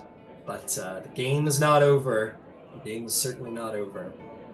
I guess now I can tell everybody what my plan was. Yeah. I wanted to provoke Hephaestus into like attacking me and have Ares or other gods intervene and make Hephaestus look crazy on his wedding day and ruin his own wedding day.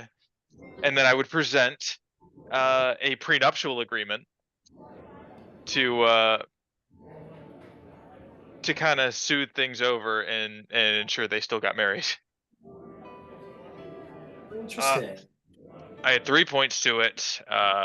First one, Hephaestus must cease all hostilities towards and plots against Aphrodite and any people under her protection, including myself. Yeah. The second point was all items forged by, under the tutelage of, or within the forge of Hephaestus require direct approval from Aphrodite for their fabrication. And the third point was Hephaestus must relinquish all rights to the concealment of and exclusivity over Aphrodite.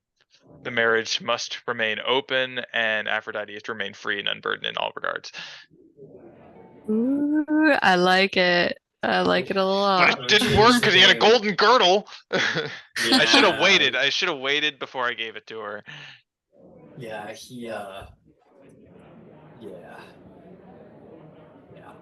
Well, the God of the Forge, I mean, if there's anything that he does, it's make a bunch of sick magic items, I guess. Yeah. Well, sorry that didn't totally work out, but there will be plenty of opportunity, I'm sure, to ruin that marriage. Don't worry. I'm personally excited to get us out this mountain. I think that I've got some cool stuff in the next session. You guys can plan out what your plans are.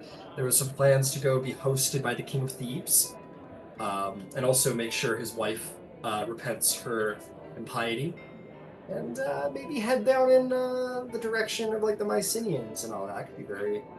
But we'll check in on all of that next week. We got this Battle of the Bards thing going on. And yeah, thanks for playing, guys. Thanks for playing. We're entering into a new chapter this next session. Yeah, good session. Good session. We level Hey. up. Somebody got married. We level up. No, you guys just leveled up. Unfortunately, you have to wait on the next one.